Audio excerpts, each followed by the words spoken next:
trust your sovereignty, Lord. Pray, Father, that as we carry out the business of this school district, that we would seek your will, that we would seek your wisdom, and that all we do would honor and glorify you.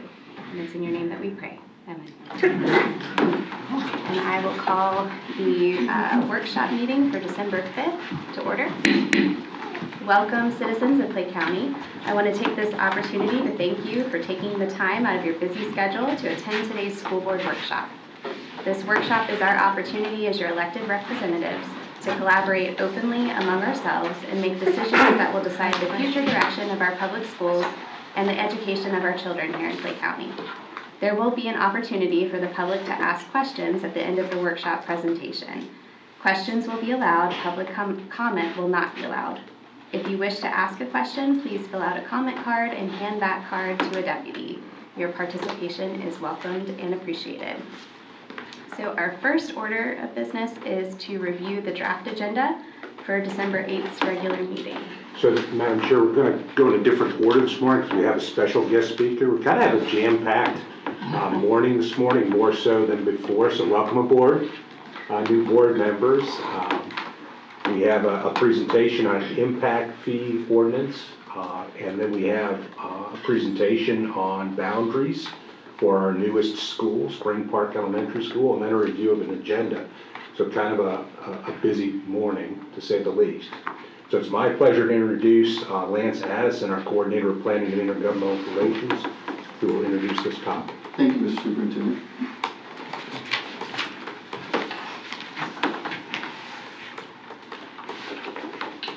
Good morning, Madam Chair, Vice Chair, board members, Mr. Superintendent.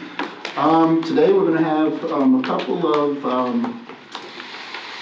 presentations. One of them, the impact fee ordinance. We have to draft a resolution regardless of any idea that we come up with. We still have to have a resolution that creates a new ordinance that goes into the county. I want to welcome a special guest, Kirsten Rivers. She was one of my students a long time ago. She is here, graduating this year from Clay High School, and she's doing the civics project. And I didn't know she was coming to this morning, but I want to welcome her. I know I put her on the spot, but I want to welcome her. So she's observing our behavior. She is. She's actually great. I used to grade her, but now she's graded me. So, without further ado, we'll just get started. Let me make sure that I can make sure all this technology is working here for me. The objectives for today, we want to present the resolution and the ordinance timeline, kind of give you a big picture. Mr. Vice is going to introduce the legal methodology. He's going to outline the legislative changes, summarize the impact fee components, brief the impact fee history for the county, and recommendations. This year, from February to July of 22, we hired Tischler Weiss. Mr. Carson Weiss is the president of Tischler Weiss to conduct our impact fee study. We are required to conduct impact fee studies. Today, we're having the workshop. We're going to do the presentation and present options. And then we would like to put in for a resolution for the January school board. And whatever we come up with, or whatever the board comes up with, it will be your decision. We will forward that to the county. The county will write the resolution draft, and then they will have to advertise for 10 days, and then the county commissioners will vote on whether to pass the resolution or not, and create another, not necessarily create, but update the ordinance.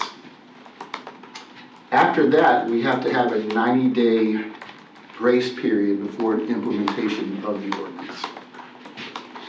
That is per Florida statute. Any questions on that?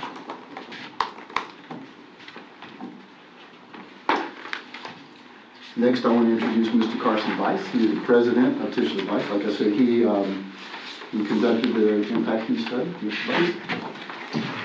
Thank you. Good morning, everyone. I'm Carson Weiss. Tischler Weiss. I'm going to walk you through the technical aspects of the impact fee study. First, a little bit about us. We're based in Bethesda, Maryland, and Boise, Idaho. And we've been a national leader in impact fees. We've done more impact fees than anybody in the country. We've also done more school impact fees than anyone in the country. And it may surprise you that there's not that many states that actually authorize school impact fees. And Florida is one of those few, and this is by far the most popular state for school impact fees. And you can see here we've done quite a bit within the state. We also do fiscal and economic impact analysis, capital improvement planning, as well as real estate market feasibility as well. I'm sure some of you weren't part of the school board the last time the impact fees were updated, so I'll give you a little bit of a primer. Impact fees are a one-time payment designed to offset new growth's demands for capital facilities, in this case school infrastructure. We can't use that money for operations, maintenance, or any sort of infrastructure replacement projects. It's not a tax, and the reason I say that is I can't tell you how many public meetings I've been to around the country where particularly the development community says this is just a tax on new development. And I think it's important to understand that a tax is not like a fee. A fee is typically designed to cover the cost of something, where a tax is primarily revenue raising in nature. There has to be no sort of linkage between how much you're paying versus how much you consume. And that's unlike a tax, or excuse me, unlike a fee. And with impact fees, it's even more stringent than the kind of legal requirements we have for designing user fees. So with impact fees, we have to meet 3 prongs of a legal test. We have to meet the nexus or the need, so that the study itself tells a story that the district's growing, that growth's going to generate the need for additional infrastructure. We also have to show benefit. We show that in 2 ways. One is through the timing of the expenditure, meaning that we just can't sit on the money for 10 years and not spend it. And the other prong of the benefit test is geographic. So with a large school district, we have to make sure that the infrastructure needs are district-wide, and we don't run into a problem where a fee payer may be paying the fee in the east, but we're building infrastructure capacity in the west, for which they don't benefit. So sometimes we have to set up collection and expenditure zones. And then we have to show proportionality, and that's why you see the fee bifurcated into different land use types. It's just not a residential impact fee, because in most communities we work with a few exceptions, single-family units tend to generate more school children than multifamily units and mobile homes, and so we have to distinguish between those different land use types. We also have to guard against new development paying twice, once through the impact fee, and then again through a future stream of revenue, which could be debt service payments or dedicated revenues, such as local option sales taxes or property taxes, or I remember in the old days, Florida schools used to get a lot of PICO money and that kind of thing, and so we'd have to give credits for those types of revenue sources. There are also site-specific credits, which are not baked into the impact fee methodology. Site-specific credits refer to the fact that it's not out of the ordinary for a developer to come into the door in some school districts and maybe donate a site for an elementary school. So if they donate that site, they have to be made whole, typically through a development agreement where they're made whole for the value of that land, because there's usually a land component within the impact fee calculation. So there have been some recent legislative changes in Florida. The old Florida Impact Fee Act was literally a one-page act, and there are many acts around the country which are 30 or 40 or 50 pages. But there have been some changes. One relates to the amount of impact fee increases. So you can, if the fee increase is not more than 25%, we have to implement that over 2 equal increments, so it's a 2-year phase-in, so to speak. If the increase is between 25 and 50%, we have to phase that in over 4 equal increments. There is a provision in the act, and you may be aware that your neighbor to the south, Flagler County Schools, we did the impact before, they are trying to increase the fee, or were trying to increase the fee greater than 50%, because it had been, I think, 20 years since the fee study was done, and it wasn't adopted at 100%. So as you can imagine, they're playing catch up. But to do that, you have to go through this process where you have to demonstrate extraordinary circumstances in 2 public hearings, and then has to a vote of the county commission, I think of 2/3 majority in order to pass that. They are the only jurisdiction, school board or otherwise, that I know of in Florida that is attempting this. Let's see here, next slide. So let's start with the methodology itself. The first thing we have to do is define what we call demand indicators. And so with schools, it's usually school-age children, just like with transportation, it's average daily vehicle trips or vehicle miles of travel. So there's two methods available for us to do this. One is to have geocoded data from the school district. That's very rare for us to find. And in those cases where we can't get that geocoded data, the most reliable source is what we call the public use microsample data from the U.S. Census. And so we can calibrate, based on this data, calibrate it to your school district and determine that in the case of a single family unit, it generates almost a half a child per single family unit. So the way to think about this is if there's, for every 100 single family units, you're likely to generate 50 school-age children or public school-age children. Same for multifamily, it's 0.189 or basically 19 children per 100 units. And mobile home is 0.353, which is essentially 35 new school-age children for every 100 housing units. We also have to demonstrate, in order to prove the nexus, that the school district is growing. And so this shows, the top is the housing unit projections, and this is from Beaver at the University of Florida. This is what most communities use within the state, and we're using the median household projection. And then we applied those student generation rates we showed you from the previous screen to these projections in order to show that overall in the next 10 years, we think this is a conservative estimate, that enrollment would grow by approximately 4,800 new students over the next 10 years. So another thing we have to do is we have to define what your levels of service is in terms of land and permanent student station space. So this summarizes some of the tables we have in our report, and we show that at the elementary school level, we look at the total acreage, the permanent square footage, your permanent student stations, compare that to your enrollment, and you can see here that at the elementary school level, you're at 132% utilization. At the junior high level, it's 102%, and at the high school level, it's 124%. And I think, just editorially, that's the highest I've ever seen in any school district. Most times, you're in the 80 to 90 range, and obviously, given the lag time it takes to build schools, that's when you start planning for that capacity, is when you get into those red zones, so to speak. So this outlines planned permanent capacity projects. So as you can see here, we're projecting about 4,800 new students over 10 years, and in response to that, the school district is planning to build 9,600 or almost 9,700 new permanent stations at the various grade levels. So we're showing here what the capacity is, the planned year of improvement, and then how many permanent square feet it would add to the inventory. So we also think it's useful to show what happens to your utilization rates with your planned capacity projects. And so if we plug in at the K through 8 level, the planned student stations there, we see that even at the end of the 10 years, you're still at 113% utilization, okay? Now, obviously, without the new capacity, the situation would worsen and you'd be at 140%. And it's the same sort of analysis here for the high school level. Without the stations, you'd be at 139%, but if the 2,500 new student stations are constructed, at the end of the 10 years, you'd be at the 93% threshold.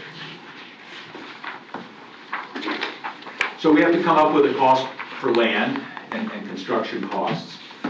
So the land cost is assumed at $90,000 per acre, and that's based on recent appraisals.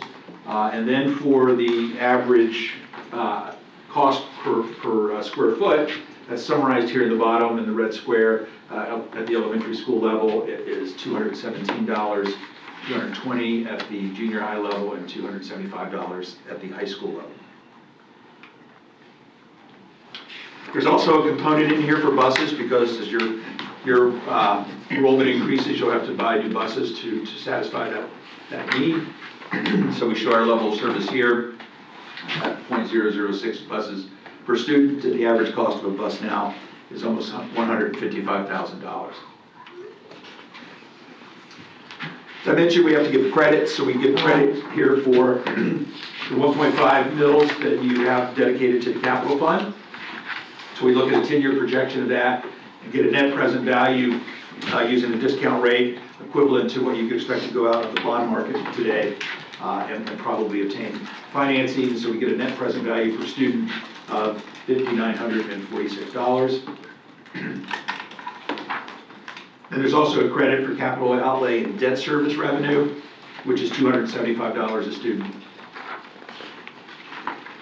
There's also a credit for half-cent sales tax, which is at $3,739 per student. And then this summarizes all the different factors that we've talked about as part of this presentation. So as we work our way down, we have a land cost per student by the different school types. We've got the facility or bricks and mortar cost per student in the middle, and then we have the bus cost at the bottom. And so we get a gross capital cost per student here, which has been reduced to a net cost based on those credits that I just showed you. So at the elementary school level, it's $22,327 per student. At the junior high, it's $27,864, and then $29,795 at the high school level. So the proposed impact fees, the maximum allowable or maximum supportable, whatever different agencies call it, is $12,680. So what that means is 2 years ago, if you had the political will in the county, you could have adopted the $12,680. But because we have this new statutory limit of the 50%, if you go above, you've got to go through the extraordinary circumstances. That statutory limit for a single-family house would be $10,551 compared to your current fee for a single-family unit of $7,034. And so that 50% increase is $3,517. So this shows, the top is your history of impact fees. So the fees that you're operating under right now, very similar to the Flagler County situation where they're close to 25 years old. And I don't know if they were adopted at 100% in 2005 or not. There were 3 subsequent studies where different impact fee amounts were recommended but not adopted. And then the final, the 2022, shows the maximum supportable that we calculated. Now, if you were to do the 50% increase, this shows your progression of fees or the phasing in. So each year they would increase by $879 for single-family unit, $393 for multifamily unit, and $742 for mobile home, and they would increase in those amounts over a 4-year period. The other part of the law that I didn't mention is it limits your impact fee studies, obviously, to every 4 years at a minimum. Where there were some districts, like we work for Osceola schools, and they had it in their ordinance, they would update every 3 years, so obviously they've had to change. And with that, I'm happy to answer any questions that you have. I know that was a lot to digest in a quick time. May I? Sure. May I? Sorry. So basically what you're saying, that if we are going to meet the needs of our growth,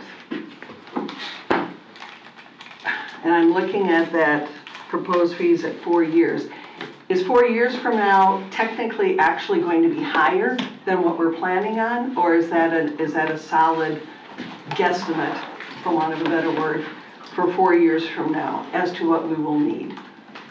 Doing that maximum annual increase of $879, for instance, or $393. I think I understand your question. I mean, I'm sitting back going, The way to I think know you about don't have a crystal ball, but. The fee could actually be higher than what we calculated. We were overly generous with the credits because you can't adopt more than the 50%. Right. Anyway, or most jurisdictions aren't going to choose to go that route. So 2 things are at play. One is the fee is already artificially reduced with the credits, okay?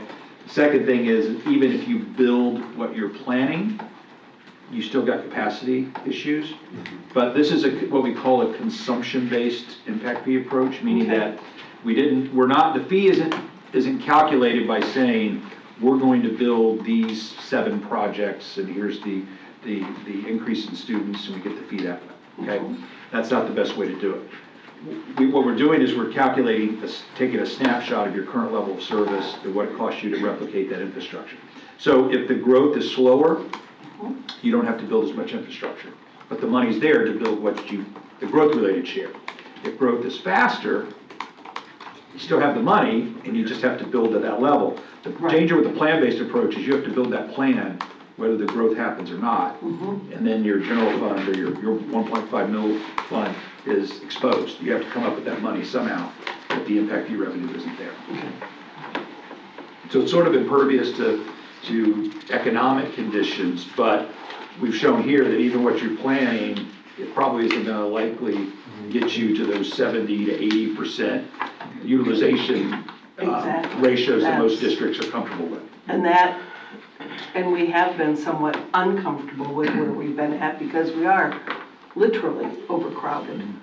Well, and in I would the say, schools. impact fees wouldn't necessarily be the way to address that anyway, because what we're talking about with our capacity is that we have a lot of portables, and that's at existing schools, not new builds. Right. So I think the funding stream for correcting that problem is probably different than impact fees.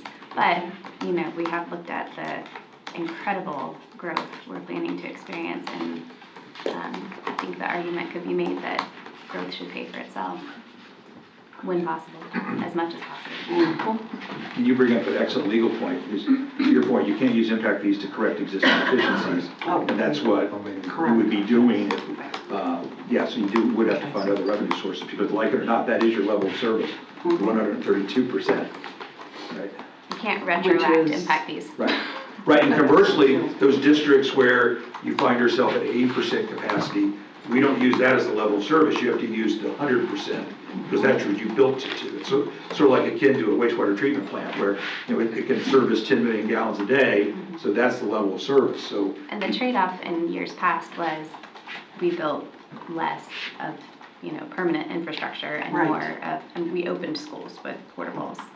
So, and it was for the sake of saving on impact fees and taxes and all of that, keeping a tight budget, but that's the trade-off. And here we stand. This has been 17 years since we did this increase, so. And was that the last time we did a study? Well, and keep in mind, the market Just curious. bottomed, No, we had that study in 2017. 17. the market bottomed out though. We had that Yes, big oh, yes. inflation bubble, and so I think, we have not increased impact fees, but when you think of the building industry over the last 20 years since this has been done, they've suffered through the housing market, and business is good now, and it's a different climate today than it was in 2008, 2009. Because it was in 17. I have a question, and maybe I missed it with all the data, but is there an actual dollar amount that we can say, over the next 4 years, and then the next 4 years, and the next 4 years, is there a max that you can hit, like that you have to hit legally? Like that you can't just keep raising? Right, so over the next 4 years, assuming the school board adopts a resolution and the county commission adopts it on your behalf, you can't touch the fees for 4 years other than those 4 years. But I mean like, okay, 20 years go by, 30 years go by, is there a max dollar amount that over several years, like, you can't, let's just throw a number, $25,000, you can't raise it past $25,000, let's just say. Is there a max dollar amount over several years? So you can keep raising it to like 50,000, 60,000, if you wanted to. I know that Right. sounds outlandish, but that would be, okay.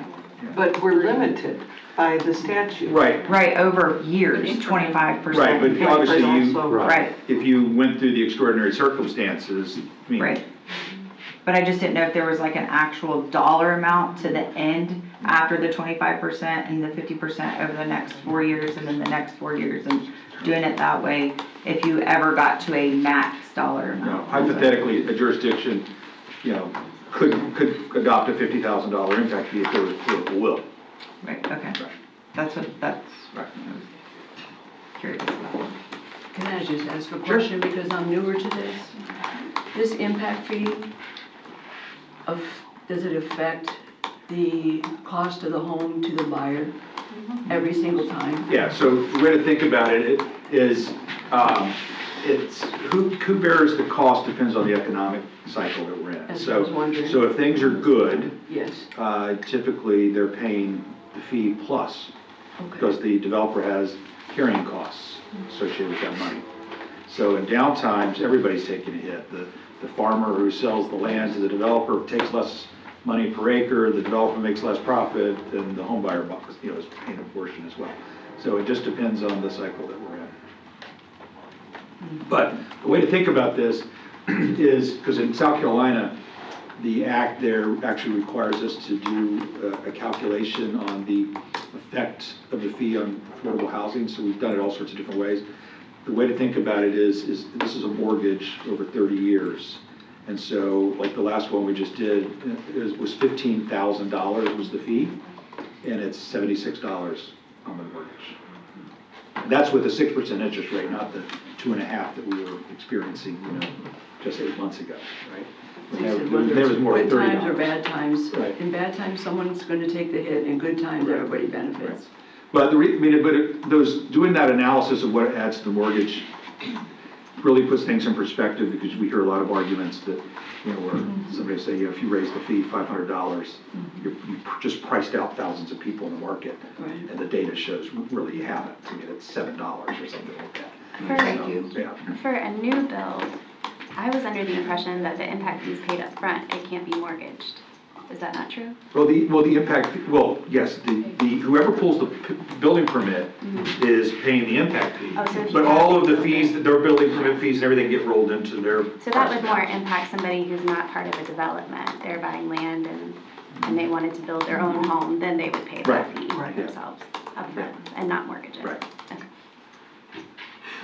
Yeah, I think the only, I would be cautious of the maximum annual increase, the differential between the categories.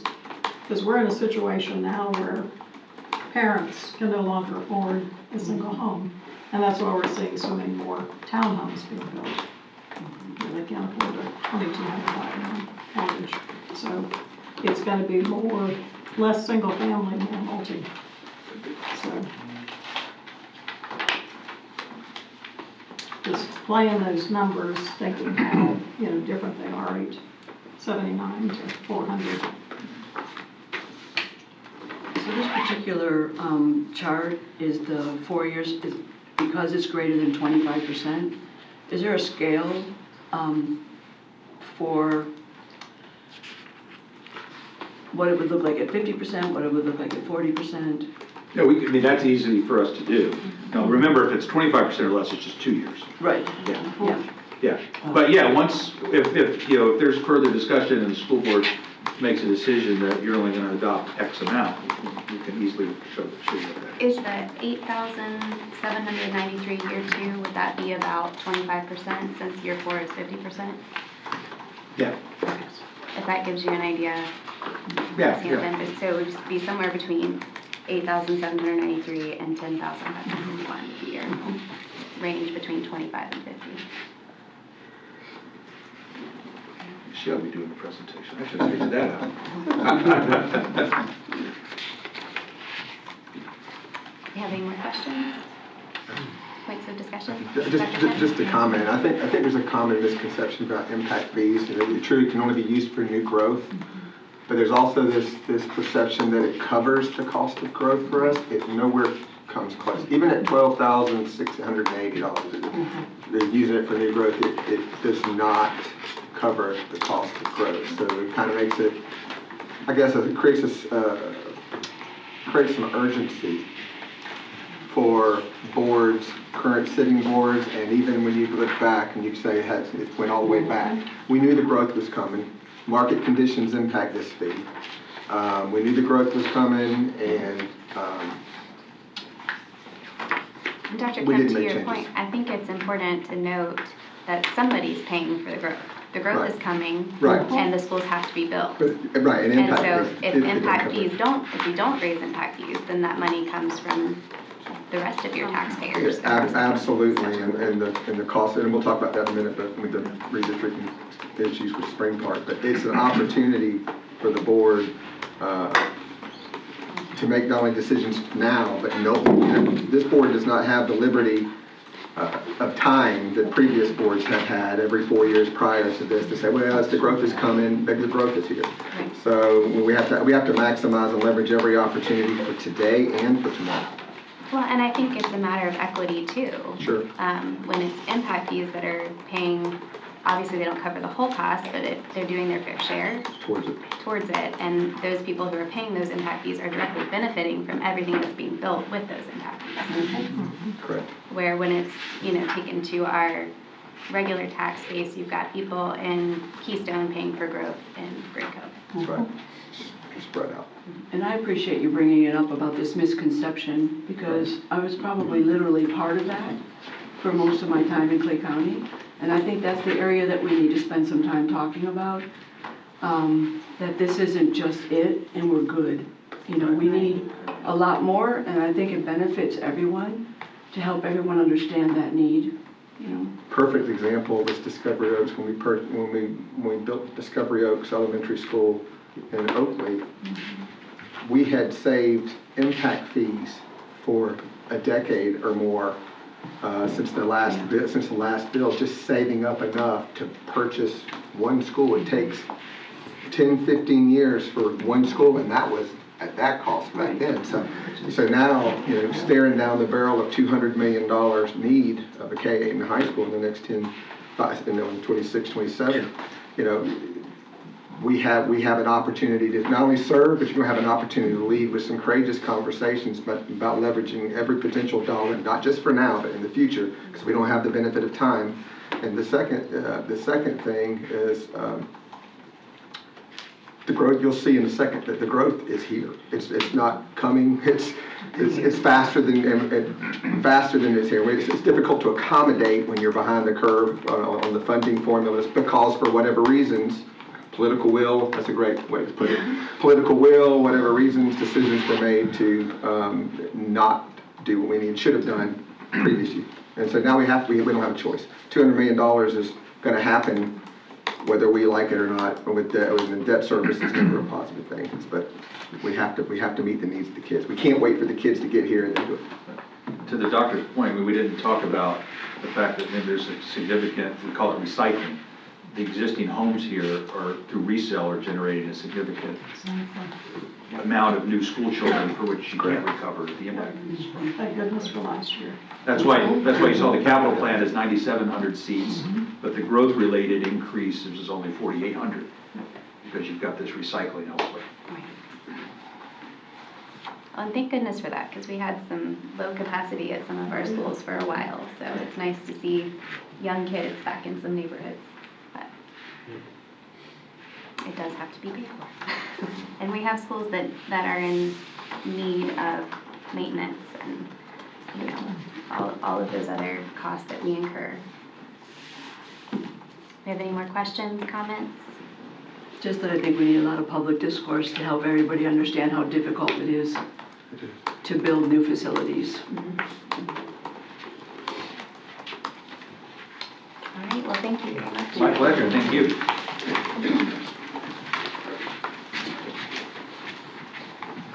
I'd like to reiterate that he mentioned that these figures are very conservative. He based the figures off of Beaver calculations, which is the University of Florida. They are very conservative. So I just wanted to mention that when we're looking at that, when we look at the growth, and you'll see some of the growth, that those figures, actually by what I come up with, are actually quite a bit more. However, he has to use those calculations legally, and those calculations can be 2 years behind, based on U.S. Census. Okay.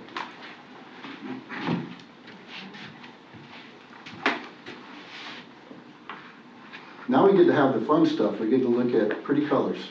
So before you get there, if I could, so just to kind of put a cap to that, so there'll be a board agenda item at the January meeting, an actionable item that you can vote on that. So on that item, there was some question about percentage and dollar amounts. Does the board want to see options for that, or do we want to have an item with the 50% Well, option? if I understood correctly, the maximum that you could raise it is 879, is that the, Yes, sir. is that the number? 10,551 over the course of Because 4 of years. the new legislation, it only allows that amount. So Right. there would be a board item that would specify the amount on there Okay. for a vote. But And the didn't you say maximum we that could could do be it? is 879. And you said we could pick a percentage though, if we wanted to do 25 to 50%? So I think, is that what you're asking? Like what percentage we wanted to do? Well, Versus Hampton just had 25 or asked 50? what the range would be if we went with 25 or 40% or Right, the 50%. range. So I wasn't sure if that was, if we need to take that in consideration with the item, or if you want to make a recommendation on the item and then the board can discuss and vote. Yeah, I think the recommendation was what you saw in the presentation Yes. today, based on the needs. Okay. And I would, well, if you're asking for variations, I think that we need to listen to what the consultant was saying as well, and saying, these are your needs, and as you said, it's pretty conservative, a conservative estimate. Very conservative. So if we go lower than that, that would even be more conservative, and I don't know that, given the need for. I mean, I'm in favor of having the 50% on our agenda. I wanted to make sure we all agreed that that was where we should. I did have some concern because for some people, $76 a month in a mortgage, or was it $76 a year? Is it $76 a year is what it was, right? But if $879, $76 and realize this every is- month is this an is- increase to the household. But this is only for new builds as well. Right. So if somebody So it buys. wouldn't be an increase to that. Right, It would be, this is Only for new construction. new construction, correct? Yes. right. So they would know that before they purchased a home. So it's not something that and they can then see also, this is for this year, that new construction then, for the following year would be for those, only for that new construction. And the following year, that new construction. So anyone who buys into this would know ahead of time what's going to happen. You know, what am I going to be assessed for these fees? And it may And be that's different yeah. builder to builder, because there's Right. the market competition of keeping your housing prices at a certain price point to be competitive. So some builders may absorb more of the cost of the impact fees than Exactly. others. So there's not a real hard and fast prediction for the financial impact to a specific family. It'll vary based on where they buy, who they buy with. It's more an impact to the builders. Correct. And that's exactly who we will probably hear from. Oh, absolutely. So, and If that's, it's a $200,000 house, it's a $200,000 house. It's not, they get this fee on top of the $200,000. It's built into the price, yeah. it's- Unless it's you're, passed on. unless you're building your own home, and then at that point, it might be. Yes, but you could roll that into your mortgage as the Oh, you total can? price. Okay, It would be just the overall price. Part of your construction loan. okay. Again, keep in mind that even if we could do the 12,680, which we can't, and that's one of the unintended consequences of kicking the can down the road. Now statutorily, we can't maximize and leverage. And by the way, even at $12,680, that impact fee, if that was even possible, it is significantly less than our neighboring counties that are also experiencing growth because they maximized and leveraged it. And we the political will was not there, or decisions were made to not do it at that time. Now, my recommendation would be to the staff and the superintendent would be, and this board would be, we need to leverage every dollar that we can to meet the need, because we can't do the 12,680 by statute anymore. So we need to make sure that we maximize what we can to be ready for now and almost ready for 5 years from now. And the It's impact closer fee we to vote on being- stays for 4 years, or stays Right. forever Right. until We'll we do it. decide We'll- if we're gonna vote No, again? the impact fee stays the Till you same, vote it again. holds. Seems, this has This been, stays 4 for years. until, Correct. Right. After 10 years, the impact, or after 4 years, the Right. impact fee will be 10,000, whatever the number was. And it'll stay that until the board decides to act on it again. until the board And at you that have to have time, we another would do study. another Right, we study would conduct another study. Okay. and present you those results. Again, 4 years to get to 10,000 and 12,680, which we can't do now. is still significantly less than our neighboring partner counties that are experiencing the growth. We are the growth area. Our county to the south, what is their impact fee across the river? I will get, You're saying I can Augustine? tell you the single-family home impact fee, when I was personally looking at buying a lot, the single impact based on the size of the house was almost 20,000. It's square footage based. Square footage. It's square footage based. So And the I mean, lower the square this- footage, This impact fee has been sitting here for 17 years. Right. yes, exactly. And we have not sat still for 17 No, we haven't. years. So, personally, well. I just think that people are a little Feelings. apprehensive just because, we are in a, we're in a recession. Interest rates are going up, but at the same time, we do need to fix our growth problem, our infrastructure. That is That's right. one of our biggest concerns. So I want people to understand though too that there is a pause because there are people who can't put food on their table right now and can't even afford to buy a home, like Ms. Clark's saying. But at the same time, it's getting crazy out there. I mean, you can't even drive down any form of road without seeing any form of development or construction. And where it used to take me, I don't know, 20 minutes to get from Fleming Island to Lake Casbury, now takes me about 30, something like that. So It's going to continue to get worse. And to your point, Ms. Clark, you're protecting those people who can't afford a new home, right? Because Well, I'm just looking they're the at ones that pay the how the taxes. numbers will play out. Right, Yep. but when you think about like what we were talking about before, these schools are going to be built one way or the other. Right. Either your tax base is going to pay for it, or your impact fees will help pay for it. But we have to look at ourselves as similar to St. John's. I mean, not trying to date myself, but when I lived there were less than 10,000 people. And because we do have a quality school district, majority of the people coming in, it is gonna be new construction. And they're gonna be coming from the areas up north, out west. So they may have the money, but the people already here. Correct. It's So- a way, you can look at it as a way to keep taxes lower Right. if you have an impact fee. Yep. So, anyway, I think they're less volatile, I guess is what I'm trying to get at, with the new construction over a resale. And you're not the only one having this discussion, but your partners in the county commission are having the same conversation about how to address infrastructure needs and issues to support the growth. Well, and Everybody wants the roads, the infrastructure, but nobody Right. wants the, right, Because in St. John's, they're required now to build Right. infrastructure first. exactly. And you have frustrated citizens who Sure. have lived here for 30 years, and their entire scape of their neighborhood has changed, and they are having to pay for growth they didn't ask for, right? So I think there's an argument to be made that the people who are benefiting from the growth with the new home and the new school, I think it's fair to ask them to help pay for it. And the BCC took care of that a while ago, saying that if you are moving into a new neighborhood, you are paying into the infrastructure and you will be responsible as a neighborhood for that infrastructure in the future. Right. So that the county doesn't have to repave that road whenever. And if that road continues to degrade because of the new construction and the big trucks and everything coming in, that they're responsible. You were probably on the board when we had people come and complain about what the neighborhoods in Fleming Island look like versus other parts of our county that are older.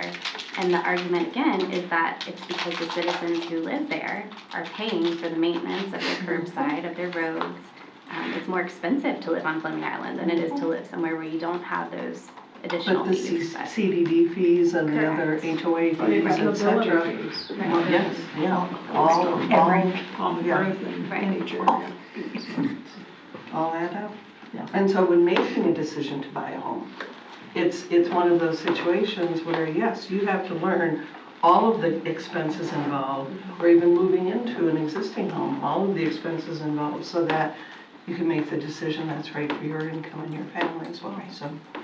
Well, Mr. Bice mentioned that one county waited about 20, 25 years to tackle this. Is it something that I'm not really understanding what, if you know you have expected growth, what actually takes so long to tackle that kind of a problem, but is it something you can re-tackle if something changes? Or is You're governed this by law. decision we're making gonna go for 15 years? That's or- 4 years. four. Every 4 years. Four you years. get Four. that. You get Every an impact fee recommendation. study I guess every what I 4 was years, wondering, and you can only do raise school boards impact fees at that point. But I'll Tackle tell it you, again in 4 years if they've been waiting so Correct. long? Mhm. Correct. but I'll tell you, if you're wanting to know the history of it, I think, having sat on the board, the consideration was given to the impact in the construction industry to the housing market. When we went through some really hard years where they were laying people off, businesses were suffering, we have a group of builders in Clay County that are small business. They're not big business. They're not the KB Homes and all of that. And they suffered tremendously through that housing market. They're back on their feet now. They're doing well. So I think it's a partnership of being considerate of everybody that's affected by that decision. Mr. Vice has a good point that he wanted to bring up to you about the about county commissioners also.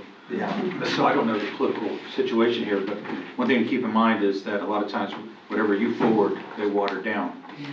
So you don't want to start with a low number, right? Because they're going through their fee study right now, and so they're going to balance, well, we're already charging this, because that's what happened in Flagler. You may want to charge less for the schools. And that's where the courageous conversations have to come up about convenience versus courage when the boards are making these decisions. I think it would be helpful if the board had the numbers for what impact fees are in our surrounding counties. We've Just so got that- that, we can give you that. Awesome. That way, if you get contacted. That would help me. Yeah. Yeah, That we way you typically can don't say, show look, that we're to you still until lower. you guys come up with a final number. So. All right, any more discussion or questions? Any more discussion for Mr. Vice? Because I'm sure he does not want to sit through the rezoning of the elementary. If he wants to, you can. You can if you want to. Thank you for your Yeah, time. thanks. My pleasure. Thank you so much, much. appreciate it. I appreciate all the information. Hi, Mr. Addison. Yes, sir. Well, welcome again, and welcome to the fun stuff, pretty colors. We get to look at pretty colors. Springs Park Elementary zoning, as you know, we have a school being built on 315. Mr. Kramer is handling that. He's doing a phenomenal job. He's coming along. It's beautiful. And I really drove is. by the other day and it's like, oh my God, it's there. But with that, we get to create new zones. So let's get right into it. Our objectives today, once again, we're always going to have objectives. We're going to have a timeline, and I'm going to present the options to you. These options are presented in no particular order. What we want to do is we want to create balanced zones. We want to relieve near or capacity schools. Transportation can be a problem at times. They're doing well. However, we want to simplify their routes. Obviously, you know, we want to, just what Mr. Vice just mentioned, our permanent capacity is over, so we want to be able to strive for portable reduction and have a balanced permanent capacity, and we want to address growth in the area. The methodology, so how do we and I come up with this? First thing we do is we look at natural boundaries, ridges, roads, and water. So we want to make sure that the natural boundaries are taken into account. We refrain from splitting up neighborhoods, and I'll show you one case of that where we have a problem right now.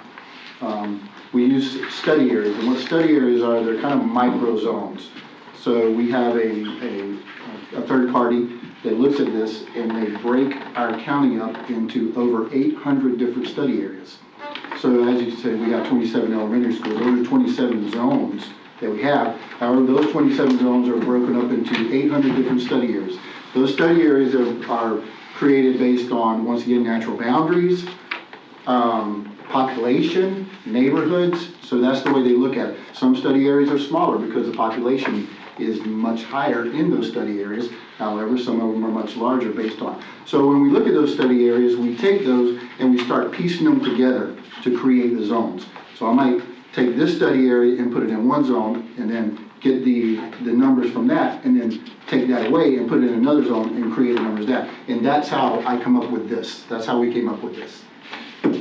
So that kind of tells you how we do it. Look at new development. What's the new development in the area? Student populations in the area also. We don't want to deplete some of the schools that have a lower capacity or lower enrollment right now. So we don't want to deplete them too low. Transportation efficiency. We want to make sure that buses aren't crossing each other. Buses are going to the same place because we have one zone that's mixed in with another zone. So we have issues with that also. And geographical proximity. With geographical proximity, what we do is we help all of this basically, and especially transportation efficiency.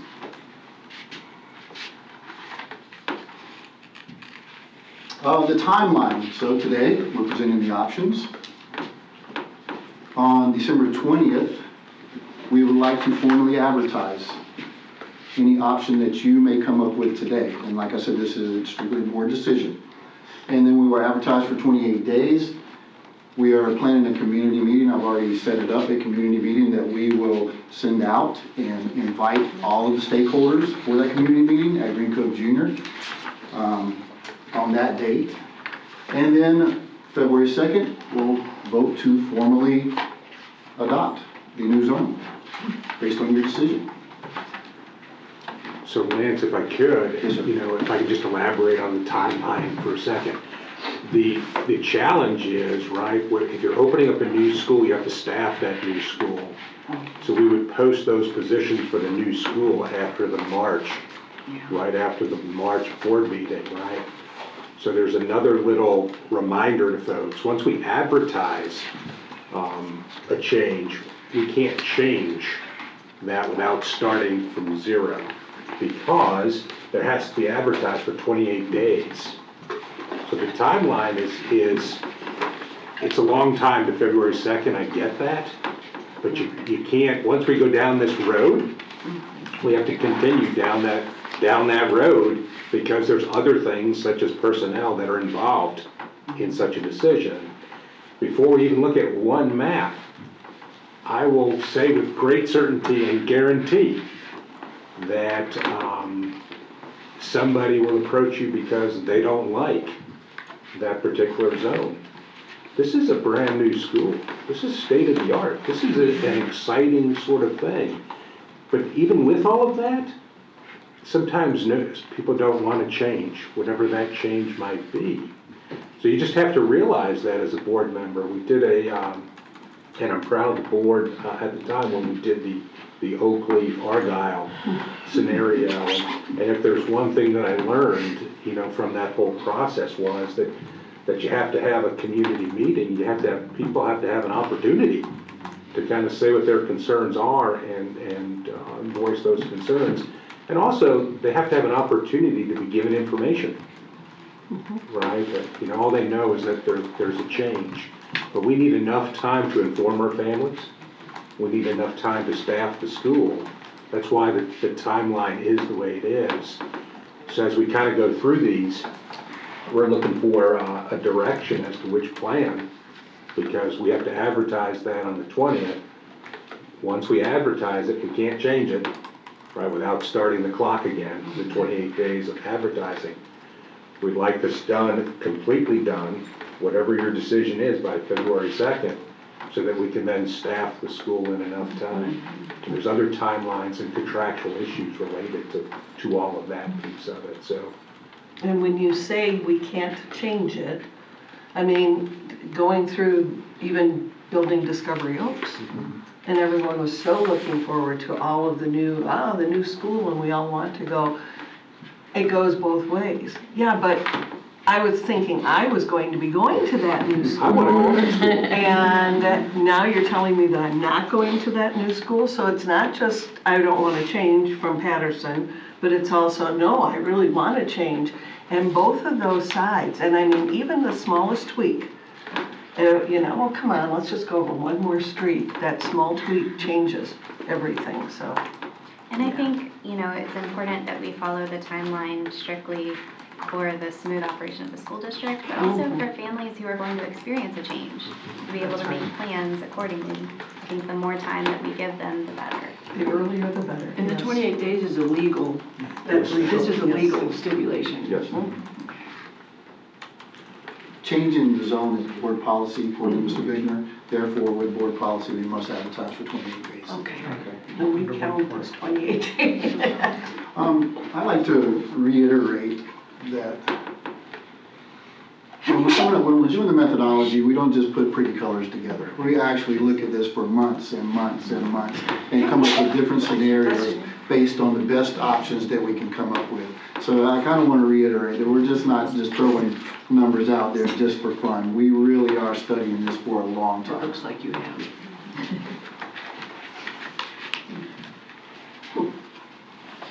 So first thing I want to mention is the growth in the area. Just like Mr. Bice was mentioning, his numbers are conservative. These are the numbers that I get based on what they call applications for concurrency. So applications for concurrency, and they come up and they ask me, hey, do we have concurrency in this area? When they ask for concurrency, they have to give me the amount of homes, their phasing schedules, and where they are at. So this is just in the Lake Asbury area what we're coming up with. What you don't see is Governor's Park that's coming up in 28 or 29. There's another 6,000 to 7,000 homes. So we have to take a look at all of those areas, but right now, these are the areas that will affect the new school. Okay. Let me see if I can make it work. Oh, there we go. Oh, there we go. I got a new toy, everybody. All right, there's a new school. Look how cute. As you can see, Lake Asbury, as of right now, these are the Survey 2 results. We're at 100.2%, Shadow Lawn 86.6, and Lake Asbury Junior High. Now, those numbers can be deceiving. Why can they be deceiving? Because of the reservations. When they apply for concurrency, they get reservations. The reservations for all those schools are tapped out, so they're all past 100%. So we need to take that into consideration also. Okay. And Mr. Allison, for clarity, the reservations are for new builds. Right. So people coming into the community, because we don't have an existing school, we have to have somewhere to put them. So like as a holding place, we put them at the closest school if possible. And if I don't have anything in the closest zone, then I have to look at contiguous zones. By law, by Florida statute, there's nothing available here at this school. Well, you need to look at this school. And so I must look at all of those contiguous zones when they apply for reservations. If I do have space in a contiguous zone, then I must give them a reservation at that zone. If I do not, then we go into what they call prop share. Okay. And we're also looking at, when you're looking at capacity, remember, at most, if not all of our schools, that includes portables. And if our goal is to reduce portables, we don't want to be at 100%. Right. As you can see right now, potentially 12,800 homes. What does that generate based on, like Mr. Bice went over, he comes up with our student generation rates. Based on those student generation rates, we can get 2,700 elementary students. That's almost 3 schools right there. Yeah. Or over 3 schools. 820 junior high students, that's almost a school, and 1,700 high school students. That's a whole school in itself. So that's what we're looking at in the next 10 years. Those are just, generation rates are just averages. Could be more. Right. That's a good point, Dr. Kim. Generation rates are based on the entire county population. So they are also based on the areas that aren't generating a lot of students. So it's an average over the entire county. Therefore, these areas could possibly generate more students, but we have to average it over the county. That's a great point. And I think, if I remember right, Oakleaf had some zoning changes as they built, that what was supposed to be single-family homes became multifamily units And we experienced generated that. more students. Yes. And we experienced that also.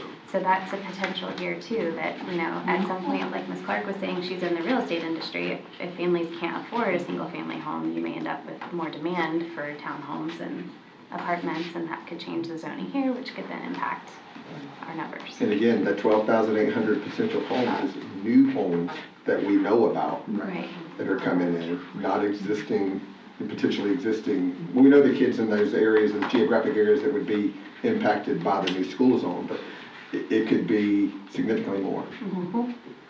And just like I was telling Mr. Brodsky, projections are kind of like tracking a hurricane. They have a cone that we know about. They really are. So what affects it? Economic downturn, economic upturn. All of this can change everything, you know, from week to week, month to month, year to year. Also interest rates. So there's several factors, cost of construction. All of those factors come into the projections that can make that cone wider and make that cone smaller. So it's kind of like tracking a hurricane. It's very fluid. very fluid when we're coming up with the projections. Pandemics affected. Pandemics, that's a great one. Pandemics. Political, there's so many different factors that come up with, that change the projections constantly. Any other questions on that? All right, these are our current area zones. I have a larger map right here. You have 11 by 17s, and I also put it in so that, for your viewing pleasure. What I want to look at in the current zones, I want to show you some of the problem areas. If you move a little back, there you go. It's hard to control, but if you look right there, we have a small. Let me change that. There we go. Right there, you have a small little yellow dot right there. See that? That's Fleming Island. So that was created because Patterson is overpopulated. And if you come down here, you'll see right there, that's going to Thunderbolt. Why was that created? Because once again, Patterson is overpopulated. Okay, so those are a couple little problem areas that we have that we need to correct right now, because they cause severe transportation issues. What other problems do we have? Well, you remember what I was, I think you're enjoying that point. I am enjoying it. Right there. So I'm going to point that out. That's Sandridge, and it's an intersection of Sandridge and Russell. If you can see where Lake Asbury zone and Charles E. Bennett zone cut, that cuts Cross Creek right down the middle. So what happened is when we created the zone, or I'm sorry, when Cross Creek started that neighborhood is about 1,000 homes. When that neighborhood started, the first entrance was up on Sandridge. So the buses cut into Cross Creek, picked up students, took them to Lake Asbury. However, as Cross Creek comes all the way down to Peters Creek, if you look at Peters Creek, that's a very large neighborhood. As you can see, that's in the Charles E. Bennett zone. So what do we have? We have a conundrum. We have students that technically are zoned for 2 different schools in one neighborhood. We don't like to do that. So what do? We changed it, SPRs, to where those students that are in that Charles E. Bennett zone, because of where the entrance was, and because they had already started at Lake Asbury, we let them continue to go to Lake Asbury. What problem did that create? The problem that created is now we're at 100.2% at Lake Asbury. So it's things that we need to correct to be able to change all this. And we've addressed these issues by looking at some of these zones. Now, I want to talk to you and tell you that when you see where it says Shadowlawn ES, Charles E. Bennett, that's the zone. That's not where the school is. The symbol is exactly where the school is, okay? Okay, so when you're looking at that, I don't want you to say, well, Charles E. Bennett is right there. No, that's the entire zone that you're looking at. That's how it's labeled. That's the way the computer program, the GIS, labels the zones, okay? So those are 3 areas that we really want to try to correct right now. And just so we're clear, Charles E. Bennett, you've got 2 of those symbols. The top one is the new school. The That's bottom correct, is yes. Bennett. So Charles E. Bennett, and this is Spring Park right Right. here. That's the new school.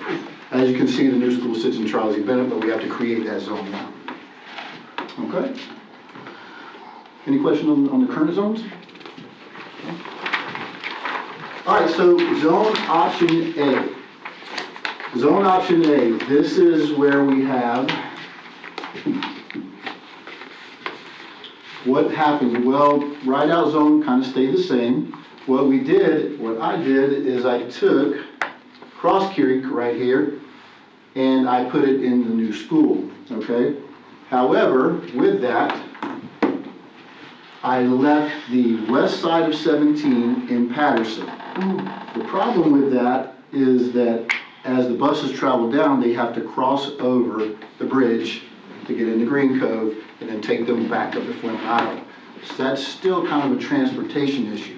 However, it is an option. It is an option that you can look at. Does it change? We took just a slight amount of Charles E. Bennett. I tried to leave Charles E. Bennett completely alone. We don't want to deplete Charles E. Bennett too much. Every once in a while I had to take a slight amount of Charles E. Bennett students and some of the options to make it pan out. However, for the most part, we tried to leave them alone. But the big thing for this is that we have Magnolia Point, Magnolia West, Willow Springs, Jeremy's Glen, Traceland and Cross Creek all coming to the new school. Those are the main and large neighborhoods that affect these zoning. Any questions on this though? What does that one put the new elementary school at capacity-wise? So at I got it all laid out for you. So I just wanted you to look at the map so you can see kind of where the changes were. Yes, ma'am.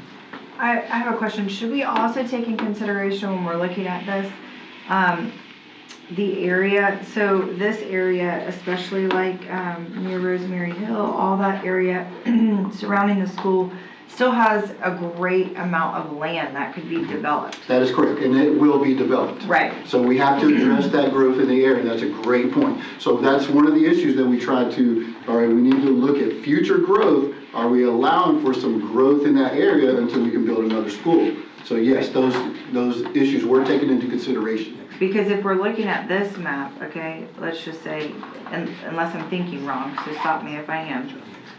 If I'm looking at this map, in about 5 years, or maybe a little bit longer, this school's already overcrowded, according to this map. Yes, and that could be, that is a possibility. So my answer for that is that, are we gonna do this once? No, we might have to do this on a yearly basis. It's a fluid, dynamic situation of the zoning, because we have to constantly shift around based on, so we might have to tweak a study area and put it into a new school, or bring an issue, or bring some students into Charles E. Bennett. Yes, we will have to look at that on a consistent basis, a consistent annual basis. So it is a fluid, dynamic situation. If I can also mention real quick that there are other school sites in this area, or potential school sites in this area, so as this fills up, we will also have to build another school at some point. Okay. And that's why we have the facilities plan, the educational facilities plan that maps out when we will build new schools, what type of school that is, a K-8 or a senior high school, to address the growth issues that you are mentioning. Right. I was wondering, I just hear a lot about transportation when I'm wandering around Clay County. Mhm. What do you mean when you say this is a bit of a transportation issue? As far as which one? What is that exactly? How it's affecting the students? Is it time travel? It's time travel, it's also our bus drivers, a lot of our bus drivers, if they're having to come down into Green Cove already, and they're taking, it would shorten bus times is what it's doing, if we can kind of compact the school areas. the So think about transportation Patterson being areas. kind of a long and skinny district, so there's more time spent on major roads, which obviously is traffic in the morning, as opposed to having a neighborhood route where it's more central to the school.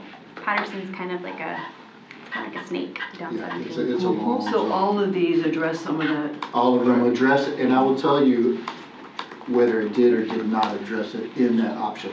So here, as you can see the result, this will tell you the enrollment, the current enrollment based on survey 2, the projected enrollment. Now, I must say that projected enrollment is based on resident students.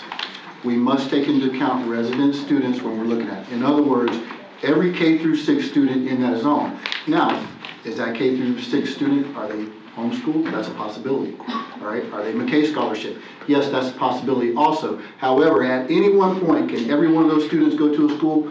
Yes, they can. So we must take resident students into account when we're doing these projections. As you can see, option A, it does okay. But does it simplify the transportation? Well, that west side, the east side of 17, no, we still have that Patterson bus coming all the way down to the east side of 17. Okay. So it does not simplify that aspect. The major neighborhoods, Cross Creek, Magnolia West, Magnolia Point, and Willow Springs, those are the affected neighborhoods. Any questions on that? Okay, so, how many, is there any way that, because we know how concerned I am about portables, do we know how many portables we're gonna be able to reduce with each zone? Well, we have Not to that that see- should be our well, single focus, but I'm just curious. We'll address that. Yes, we will. Well, you have to come up with a decision, then we can look at the projections, and then Okay. eventually we'll look at how many portables we can reduce based on the projections and the decision that the board makes. Because you still have to accommodate all of the students, period. like whether it's a portable or a permanent building. Right. So you can't reduce portables until you have space inside of a permanent building. Right, that's what, but it's saying that with each well, with some options, I haven't read all the way in advance, portable reduction, so that's what I'm wondering. So if you look How at, many portables will it reduce? if you look at the Patterson zone, and say we were to reduce the Patterson zone, Patterson's at 101% right now. Okay, they are tapped out. We could possibly reduce them to 87%. Okay, if you look at the Fleming Island area, Fleming Island is not really booming with, they get a couple of, I get a couple of requests every once in a while, maybe 30 a year. But overall, that area is not particularly booming. Therefore, that's gonna stay fairly consistent at about 87, 85, 90, somewhere around there. Therefore, we have 10% to be able to create permanent capacity stations and reduce those. In the capacity of the school, when we reduce those portables, the student stations, then we will be able to adjust the capacity of the school. So it'll pan out. Now, when we reduce those portables, we'll take it back up to 90, 95%. Yes, but those will be permanent stations. Yeah.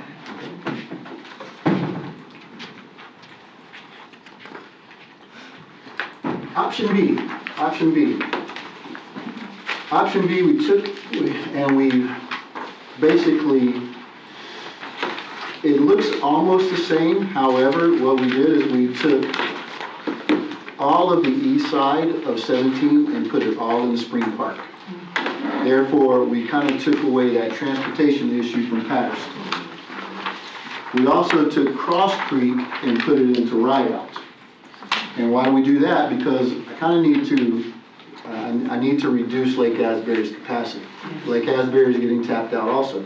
Well, actually Rideout has a little bit of capacity, so if I can maneuver those zones to be able to balance out those capacities in those zones, it kind of comes out pretty good. If you look at it, kind of compacts the zones well also. They're very nice and compact. That's kind of what we're looking at when we're simplifying transportation routes.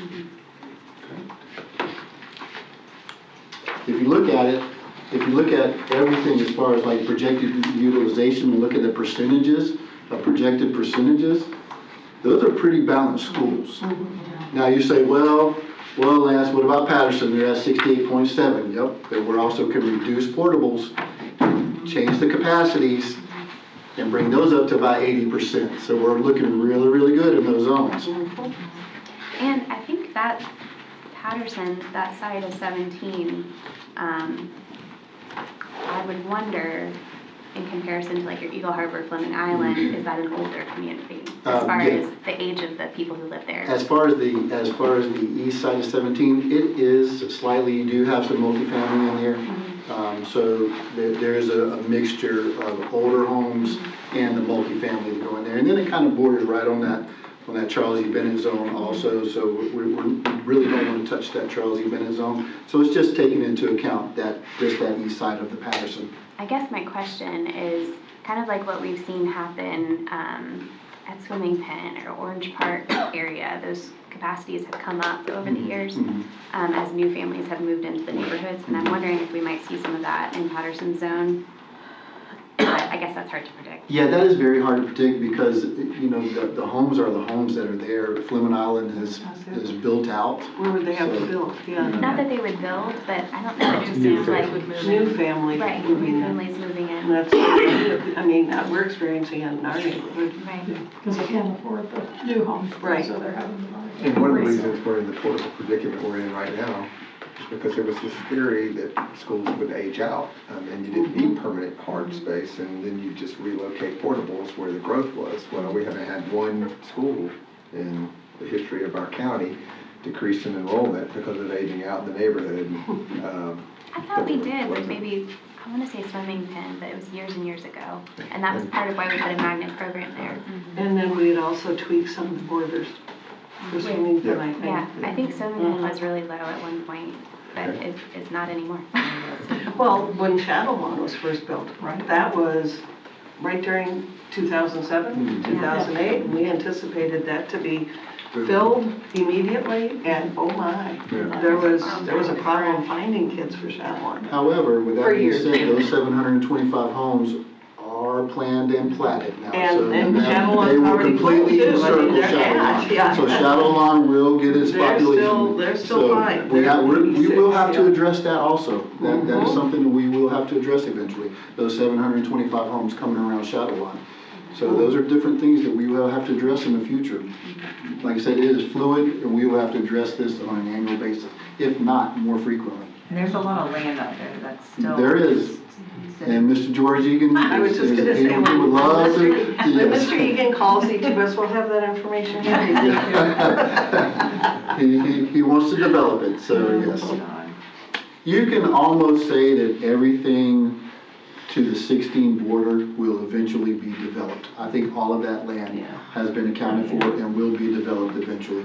And therefore, Like it or not. we will need a lot of new schools. That's the bottom line. And what rate that comes, that's that hurricane cone that we have to look at. And we'll have to look at that on a consistent basis also.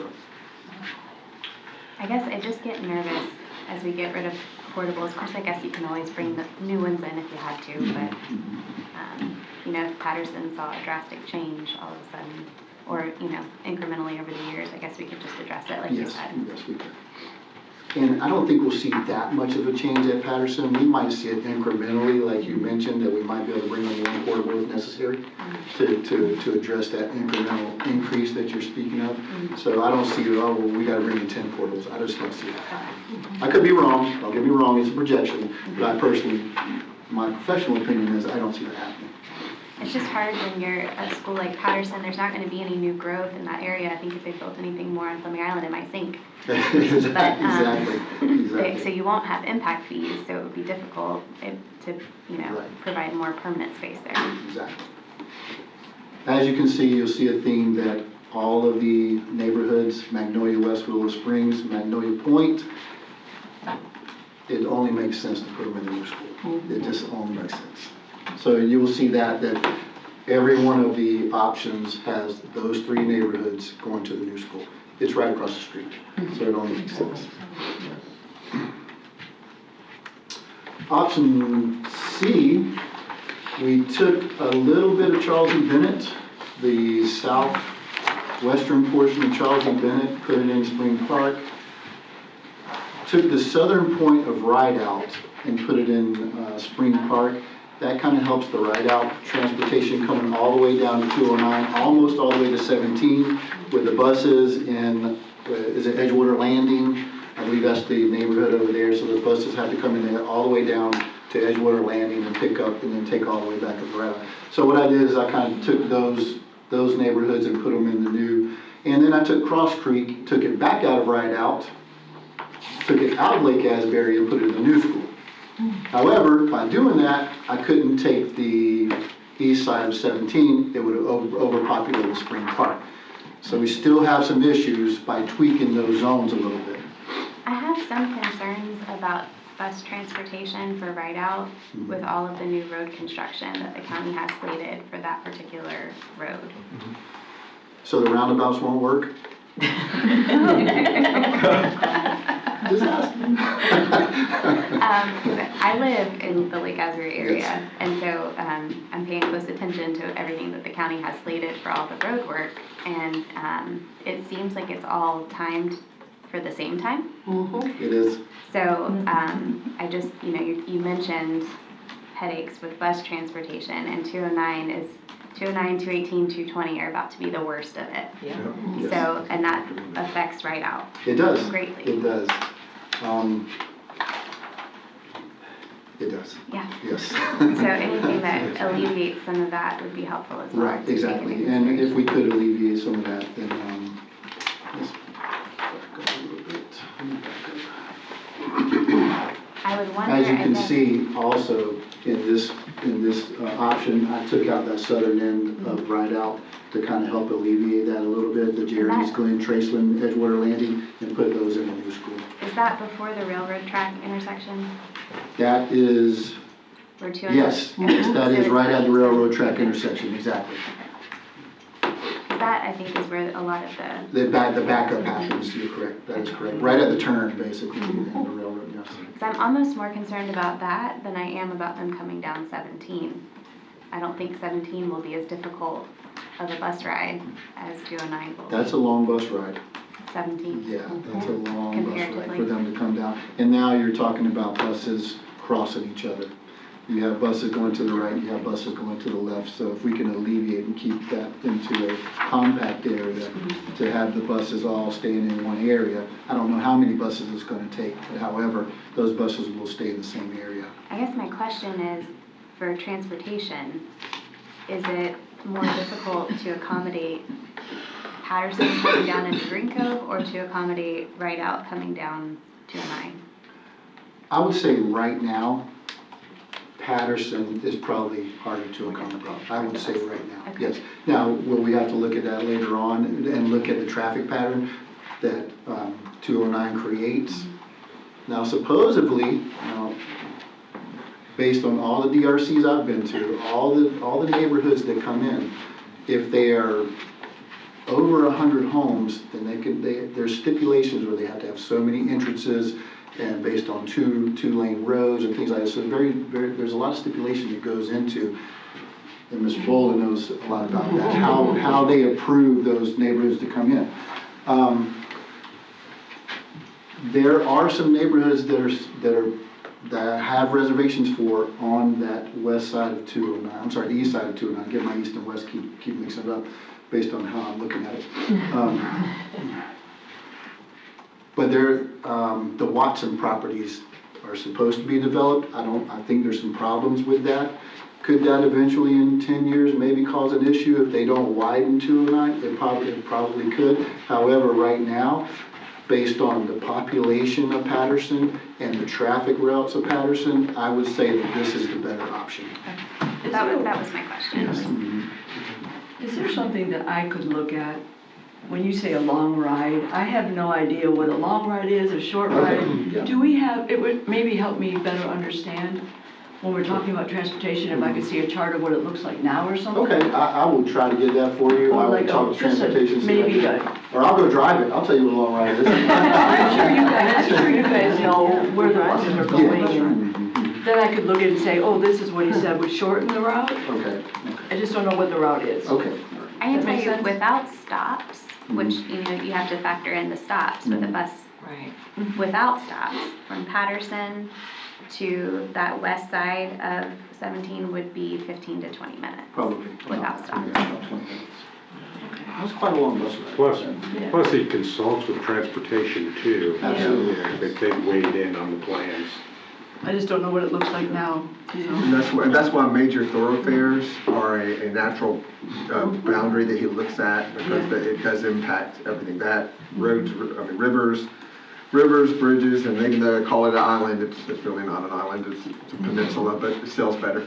If he looks at those natural things, so it gives you an opportunity to see how it impacts. When you talk about length of ride, you're talking about the time on buses, and how far they go, and are they crossing each other to go to the same school, and we can limit that. Not only that, Ms. Gilhousen, to address another issue, if you look at Patterson and parent pickup and the population that we have and what that east side of taking that east side of that boundary out of Patterson, that would alleviate some of those problems of stacking. And so it just alleviates so many problems to be able to reduce that population Sure. and use permanent capacity at Patterson other than the portable options where they're completely overcrowded right now. So there's several different issues that it really helps out a lot. And we can address traffic later on in life whenever we see how the traffic, if the roundabouts don't work. I'm not sure how they work. Traffic around 37 in that area is miserable. Yeah. Miserable. Down It's Pineapple. like stand still, see around, it's horrible, because there's nowhere to go. So option C, if you look, it doesn't really balance the zones. It takes right out down to 61%. So it doesn't really check all the boxes as far as option C goes. Option D,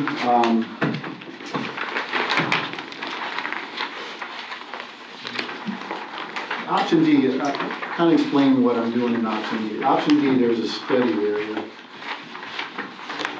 Right here, right there. That's a study area.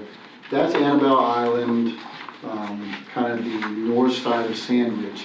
All of that area is being, it's being built as we speak. So those houses are not online yet, but they will be online very soon. We have Highland Trail, Annabelle Island, and the Lee properties. All those will eventually, all those houses will come online. So what I did here is I kind of took that area and also Cross Creek out of the Lake Asbury zone. That allows Lake Asbury, it kind of relieves the Lake Asbury a little bit and puts that into Rideout. Now, why is Rideout so low with that? Because those houses are not online yet, but it does help address those issues. The problem with that is I took some of the southern end of the Rideout zone because I had to put it into the new school to try to make sure we balance out the new school population. Well, I couldn't take the east side of 17 and put it into a new school also, because then it would overpopulate a new school. We wouldn't be able to address growth in the new school. So if you look at, I'm just going to point at it, this area right here, you say, well, Charles E. Bennett, that's a large area. That hasn't been developed. There are no students in that area right now. When Saratoga Springs comes in 5-7 years, where they'll be, yeah, there will be. And we will have to address that later on But that's how I came up with option D. Option D, as you can see, it's okay. I want to reiterate that the Rideout is at 63. However, when those new neighborhoods come online, that will start populating the Rideout. And however, we still have that transportation issue of that east side of 17. And it doesn't, I'm sorry, but to me, just looking at the numbers, it doesn't look like it balances the zones. No, it doesn't completely like some of the balance. other options. It's not a Yeah, perfect I mean, balance. That's one of those we're anticipating, Right. but it's almost like we need to make a decision for now. Right, exactly. And that way we can address other issues later on. That's a great point. That is a great point. I agree with you to an extent. I kind of think if there's capacity, even if it's not fully balanced, when you know growth is coming, to save future families, or not even future families, current families, even more change relatively quickly in succession, I think there's an argument to be made for that too. Either way, yeah. Yeah. So what I did here is I made a summary kind of where all the boxes are checked. This kind of tells you with all the options. Now, I know this is a board decision, but this is a board decision. But all the boxes are checked. I'm not trying to push anyone in any specific way. I'm not trying to say anything. I'm noticing you're not even talking about option Not E. even talking. You're not even talking about option E. Okay. Not even gonna mention. One of the that. things that I like most about option B is that it does bring that right side of 17 into the new school. To me, that keeps that neighborhood as a neighborhood Continuity of it. versus stretching out, because at some point, with the growth that we're anticipating around the other areas, that's going to change. I mean, and if we already, to your point, Ms. Milhausen, if we've already changed that neighborhood, that's one less change that neighborhood will have to go through in the future. Right. Most likely. Right. The most likely scenario. When you're looking at that new area, I'm looking at whichever option it is in D you had mentioned, and it's also similar to option B, that upper left northwest quadrant of Charles E. Bennett, that's going to build out. It will build out. We're gonna have to change Chevelon. I mean, there's going to be a major change. in And that. hopefully by then we will have a new school online to I where was we going can to say, address and that that's also. the Yes. K through 8 school, if I'm not Exactly, yes, mistaken, right? exactly. And that's going to be another, how many years from now are we talking? We're looking at 26, 27 opening. Okay, so 4 years from now, at which point, many of those children that are at Spring Park Elementary will be out anyway, or at Charles E. Bennett. So B would be like the option for less rezoning So let me put it like In the this, future. To me, that's how I'm seeing it, but we don't have perfect zones. There's no such thing as a Right, perfect zone. right. We try to make the best zone that we can possibly make with the options that we have and the population that we have. But there's no perfect zone. Right. And like I said, we will address this again. Is simplified transportation, do we have to get new buses when we Well, get? we're actually trying to, I That's don't want to say reduce Does it buses, impact the but budget less when you have simplified? absolutely, because we don't have to buy new buses. Yeah. Efficiency though with Yeah. gas. Gas. Gas and Distance, then knowledge traveled. also at Patterson, if you've ever been by there at parent pickup, the parent pickup is kind of a nightmare. It is. And by reducing the transportation to that school, also less parents will be driving there, so it'll So help it's more out budget there. friendly as Right, well. well, That's what It it's will more help out fiscally there. responsible. Patterson Less as well. buses going to Patterson, which helps out with parent less pickup and parents. traffic in Right. that area. it's funny when you say that because I'm sitting here going, yes, parent pickup is also a nightmare at Ardell Elementary because there's only one road in, one road coming out. And it's 2 lanes, so you sit there. Keystone Heights Elementary we've heard about. I mean, any elementary school that's in a neighborhood of that nature is going to create problems during parent pickup time in the morning or in the afternoon. And neighbors get with it, you know? So it's like, I mean, it happens. Does It this happens. plan keep Pace Island as part of Patterson? I didn't touch Pace Island. Okay. Yes, I did not touch it. That was quite a point of contention last No, time we I looked didn't- at Oh, it. yeah, just a little bit. Because I'm not seeing the north side of this. That was not a zoning. fun meeting. We will have to, little things that we'll have to address that little portion, that small little portion, right there on 17 that goes to Fleming Island. We'll have to put them in Patterson. So that, I mean, I don't think there's many students there at all. We'll have to take Willow Springs, take it out of Thunderbolt, put it in the new school. So those little issues that we will have to address right So there. there But, may be yeah. some there. Exactly, and there's a lot of continuity that goes along with that. So we're really, So this doesn't take care of those little issues? it does. Oh, it No, does? absolutely, Okay. yes, Okay. yes. Well, I'd like to, if there's no further discussion, I'd like to make a recommendation that we put option B on our plan to advertise. I'm comfortable with that. Do we have board consensus on option B to have that on our, I guess it would be on Thursday's agenda? Would be on the 20th special. 20th. Yeah. Okay. And then the 28th day of advertising, the final vote in February, and a community meeting on the 17th of January. Okay. So the 20th at our workshop, we'll At our have a workshop, special. yeah. Well, we'll have a meeting. special meeting with the Prior Prior workshop. to the workshop, yeah. All right. Any Any more other questions? Thank you so much. Thank you, And Mr. we will close with Dr. Kent. I've spoken during the meeting, so I'll be really short. I only have like 17 pages, Mr. Superintendent. First of all, I want to congratulate the new board members for their opportunity to serve. The veteran board members have been serving, and they understand the consequence of what takes place when some of these tough decisions are made. And to answer your question, you said, so hopefully we don't have to redistrict, try to minimize. There's some unpopular things. Anytime we're looking at fee increases or any type of fee structure to maximize that can seem unpopular with constituents. Anytime we're looking at boundary changes, that can seem unpopular. They all realize, they say, yeah, Ms. Gilheim, we realize you have to do that, but as long as it doesn't impact my kid, right? So as long as, we know you need to raise fees as long as it doesn't impact me. They all want it and need it as long as it doesn't impact them. But I just wanted to just encourage the board today, especially our new members, to understand that this board is going to have some courageous conversations moving forward that other boards in the past have not had to have, because they've had flexibility of time to leverage, hoping they could leverage some of these and push some of that down. But the courageous conversation has to go around unintended consequences of policy. What the decisions we make as a team and a board today is going to impact not just now, but it impacts the future. We're looking at, just in that one area, 12,800 homes. You're looking at $200 million worth of need in two schools coming up, a K-8 and a high school. It's going to be $200 million, and we're going to need that. So we have to maximize and leverage every revenue opportunity. We are going to have, and by the way, before we can build 2 new schools, we have to maximize the capacity in our existing zones. What does that mean?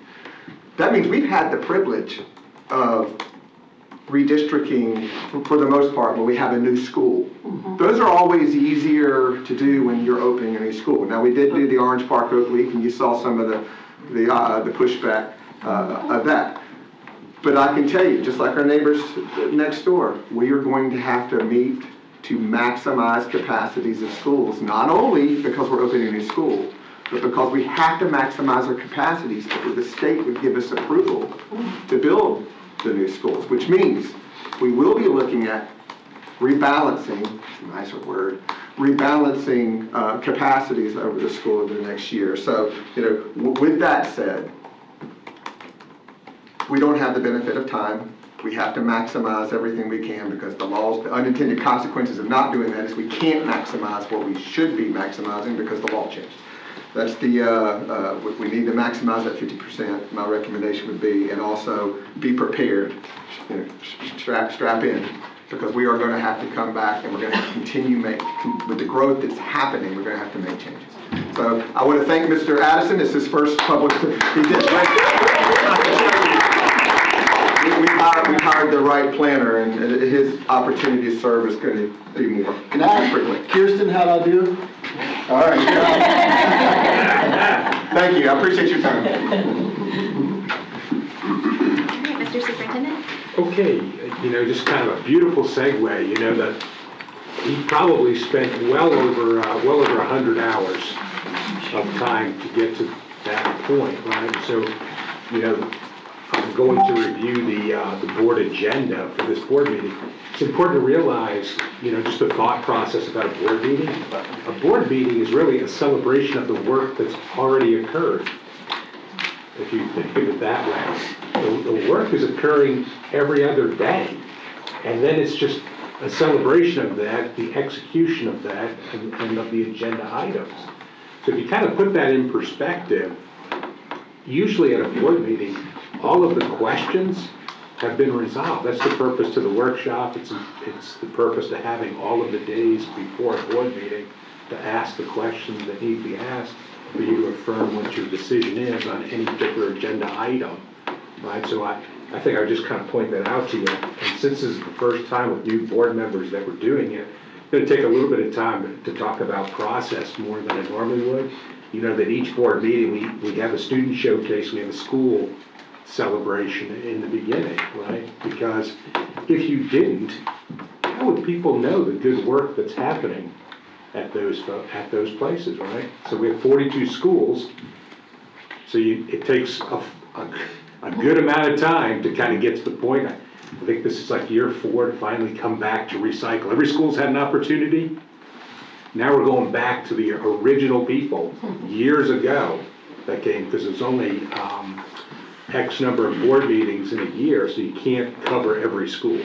So this is their time to shine, right? So the principal gets pumped up about it, the chorus teacher, whoever it is, they get pumped up about it, the parents that have students that are participating in it, they're pumped up about it.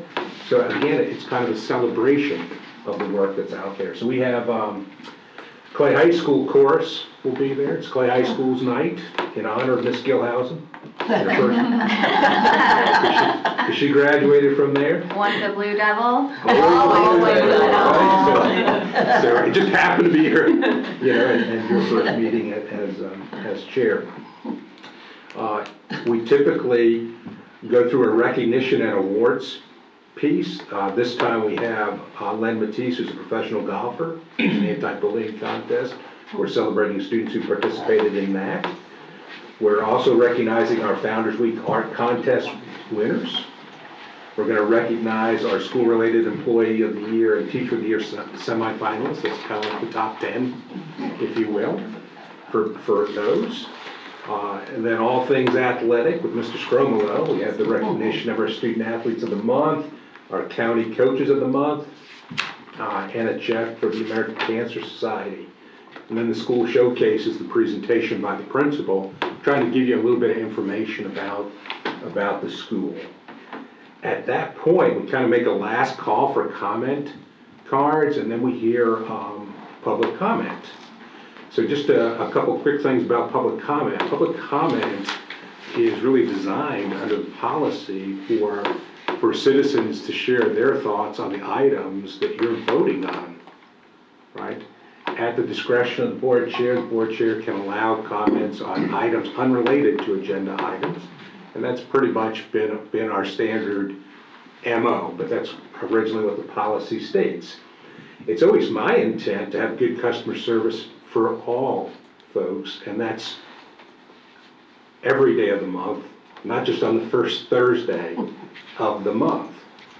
So typically, if there is an issue that happens, occasionally a parent might have a concern because their child's been disciplined and they want to come to, you'll notice that we don't engage in a back and forth conversation and answer questions. I will assure you that every person that, if that were to occur, their name is right, and they get a personal call from me relative to whatever their issue is. To me, I want excellent customer service where all of those issues are handled prior to that. Why would we wait potentially 29 days to bring up an issue? I want to solve their issue as soon as their issue comes up and have good customer service for every student. And that's really the goal, and quickly for folks. So there's not an engagement back and forth with the speaker. Some people question like, why don't you respond to them? Occasionally I will in the superintendent's update, if there's a theme there that we're going to highlight. But when a person comes to speak, they could have easily have come and met with me personally about it. I do that all the time, relative to that. So just kind of a quick synopsis of public comment. After that, there's the adoption of the consent agenda. Can I ask one question Sure. on public comment? Do you sometimes maybe send an update to board members about what parents are saying so we can see what resolution or? So yes, typically, like if there's an email related to that, you'll see my email response, and I copy everyone with the email response. We've had, I think, one of those in recent times, and you'll see more of that. So if you kind of recognize with 40,000 students interacting with 6 adults each and every day, that's almost 250,000 interactions. There's bound to be something that happens, during that. It would be illogical to think there wouldn't be. But So we can find out the resolution, or you send that out. Yeah, That's good. typically. So, yeah, but I would kind of point out to you that principals, teachers, Yes. they're resolving hundreds and hundreds of things Yes. each and every day. Yeah. So once we have the adoption of the consent agenda, then typically we have the CCA update, the CESPA update, and the superintendent's presentation. So I'll give a presentation. And then we have the discussion items, the discussion Mr. agenda. Brodsky, I was That's kind of thinking we important. should set a time limit on the superintendent's update. I have done so much better than my predecessor. Oh, yeah. So thank you very much, Ms. Gill. So with that in mind, thank you so much. So let's just go ahead and let's get into the agenda items. The very first agenda items is the school board minutes. You know that Ms. Honora sends those out to you. Statute 1001.42 requires the superintendent to keep minutes of all meetings. And that's part of the formal vote within the consent agenda. The second is the proposed student calendar for 24-25 school year. So just a quick couple things about how a school calendar is formed. Statute requires us to start the school year no earlier than August 10th. It's actually in statute, you can't do it. It also requires a number of hours, 900 hours for 4 through 12, 720 for K3, so there's a regulation there. In addition, in order to earn high school credits, the number of hours, instructional hours within the first semester and second semester also have to be calculated. There's a whole committee of people, including a board member. Ms. Bola is the current member that sits on that committee that does that. There's also teachers, principals, support employees, representatives from CCA and CESPA, district administrators, a whole group of people and calculations related to testing and other factors are related to that. I guess what I'm trying to point out is it's not like a dartboard where we just throw it there, and there's very little wiggle room when it comes down to all of the widgets that are in play related to the student calendar, which is why you see it's very similar. We're a district, not all districts, by the way, had a week during Thanksgiving. That's been a priority of our district. Our district typically also gives a day for Fair Day in support of our county fair, which is different than some districts, obviously. So a lot goes into that to kind of come up with a proposed calendar, and that is item 2. Can I ask? Do we have any, sorry, go ahead. I was just gonna say, I've spoken to a couple people about this, and I don't know, again, I mean, you explained it a little bit, but we come from a very diverse district, and there are a lot of split families, and I guess there are concerns from a variety of families that the court system puts in place, like when they're splitting holidays, it's essentially, unless they have special accommodations, like across the board apparently. I don't think about this, I don't know about this because I've never came from I've had the luxury of never having to deal with that, but there is a vast majority of a lot of people that have to deal with that, where they have to split holidays with their parents.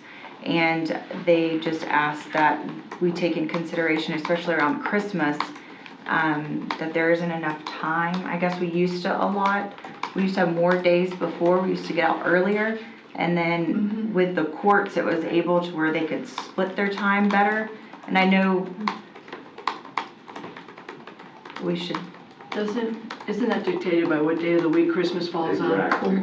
Because some years it's at 17, and then occasionally, as I was a teacher, I was really happy about the 21 deadline being the date, but it switches year to year, is that right? That is correct. But didn't we used to have more Sometimes time, we like, have the it used to be more than just the 2 weeks, right? If anything, it might have been a few more days at the end, like you see Thursday, January 2nd. Okay. And it seems like, why do we have to go back on a Thursday? When you're bringing, here again, experience for many of the teachers that were there and the administrators, when you're bringing students back from being on a holiday, on a vacation, that gradual entrance back into the routine is much better. And it's less stressful for all involved. And then you've got that weekend, and you come back to a full week the following week. It's, well, actually, we don't even come back on the 2nd. We have January 3rd is the planning day, Monday, January 6th is the in-service day, and Tuesday, January 7th is when the students return to school. So it might not be front-loaded before Christmas, it might be back-loaded into January. I guess to And I answer think your we also question. need to give enough hours in that That's first the other semester, thing. which is really important in order I to. swore years ago. Now, okay, now, certified. well, another point. Before. Another point, we used to have finals, for instance, for high school students Right. in January. Okay. And and I hate to say this, but the loss between that December holiday going into January, and then you come back and a week later you're doing finals for that first semester, you're dealing with half days for high school senior or juniors, whatever, the entire high school group. And a number of years ago, they pushed that final date before Christmas. It was easier to end the semester before Christmas. We have to have 2 terms, and Ms. Watt was perfect about coming in and saying, this is the number of days within each of these quarters. We have to keep them relatively the same. We have to keep the number of hours We the do, and same. especially given hurricane days where we know we can, the last few years, we know we have had to close down schools, and the last thing we want to do is get to the end of a semester and realize we don't have enough hours for high school students and jeopardize being able to get their semester credits, so, So that, I think that might be when you're thinking, wait a second, it seemed like we had more time. Yeah. But I think the actual days are pretty close, if I'm not mistaken. I understand the parent concerns, but if Christmas fell, I'm just gonna give you an example. If Christmas fell on a Wednesday, then we're gonna back it up all the way to the 16th for our 3 half-days of finals or end of semester testing, which would have occurred the week before, giving them much more time before Christmas. As the calendar doesn't change, so we are kind of in that phase of the calendar that's different than 10 or 15 years ago, that we have a few less days before. As the years go by, it tends to work itself back where you're going to have those 3 half-days the week prior, and then parents have more time before Christmas. Does that make sense? Yeah, and you're exactly right, and another thing that factors in, this is the 24-25 school year. No, yeah, I know. So this is Yeah. like, we're trying to give parents Yeah. a couple of years head start in front of them. I get that, and I know that they should probably, work together and all that, but at the same time, sometimes they don't have that luxury. So that's why I just a suggestion, maybe take that a little bit in consideration is all I was Yeah, just. no. While we're on the subject, can I ask where we are with the bank, with the days that we've had off? I was wondering the same thing. Do So have any days we to are make up? not going to have to make up any days. We have enough instructional minutes to do that. We did make a slight adjustment to the high school schedule, because the high school has released early on Wednesdays. And so for these 3 Wednesdays leading into Christmas break, they're going to get dismissed at the normal end of the day time, 1:40. That will give them that slight little bit, and then of course we're out of hurricane season, so I keep my fingers crossed, and that nothing else happens, but we're at the number of minutes now. So we should be in good shape. Are you kidding me? That's the first question I get it. They start with, are we off? And then starts with, do we have to make it up? That's like it's like a 2-part question that I get, yeah, so Well, we we're in have good those shape. snow days coming Yeah, up. no snow. No snow. We have had that before, where roads were frozen and we had to cancel. December 23rd. Anyway, but that, and elementary schools have more hours in than the high schools Yep. do, but it's an interesting, these guys do a great job of saying, these are all of the different things you need to look at now, decide. Okay, we're on number 3, which is the personnel consent agenda. The personnel consent agenda is something you're going to see every month. It's going to have hundreds of actions. This is the largest employer in Clay County with 5,000 employees. So it's not atypical to see the appointment of, the reappointments, the redesignations, transfers, resignations, retirements, conclude employment, job descriptions, all of that is embedded. I try to each month give you the flavor for what's happening, because eventually when we get through reappointment, we'll reappoint, almost 5,000 people. So that'll be like a whole separate item related to all the people. There's 261 active job descriptions that we currently have as a district. You'll notice that embedded within there's job descriptions for food and nutrition services, it's the instruction division, as well as our police officers are embedded within that document. So that document is fluid. So pretty much the Tuesday of the board meeting, there's usually an update to that. People have been hired and people have left, all within the time frame from when this gets printed to when we have a board meeting, because that's happening every day, every minute, okay, kind of thing. So that's what you'll see embedded within the personnel consent agenda. I have a question about that too. Sure. Sorry. I'm almost positive I saw it up in here. The mental health, is that on this one? Jobs for the psychologist? Like an allocation for it, like a job for it? Right. This would just be the actions involving personnel, the names of the actual people that are getting those jobs. Okay, so. This is not whether or not there is a job or not. Okay, You might be referring to the allocation changes. That's that's what I was different- wondering. Okay. That's a different thing. Okay. So the next item, and you'll see this every month also, is our out-of-state travel. Overnight and out-of-state travel, you can see all of that and where students are going. Normally, and just a quick point on this, normally we get the requests for travel well before the actual date of the travel, but you'll see a few of these, and I mean, it's really exciting when we have to approve something after the fact, but when we send teams to state, oh my gosh, there's no way we would say no to that. I mean, I'm speaking for myself, but there's no way I would say no to that. And it's wonderful to see that so many of them that did so well this year. Kudos.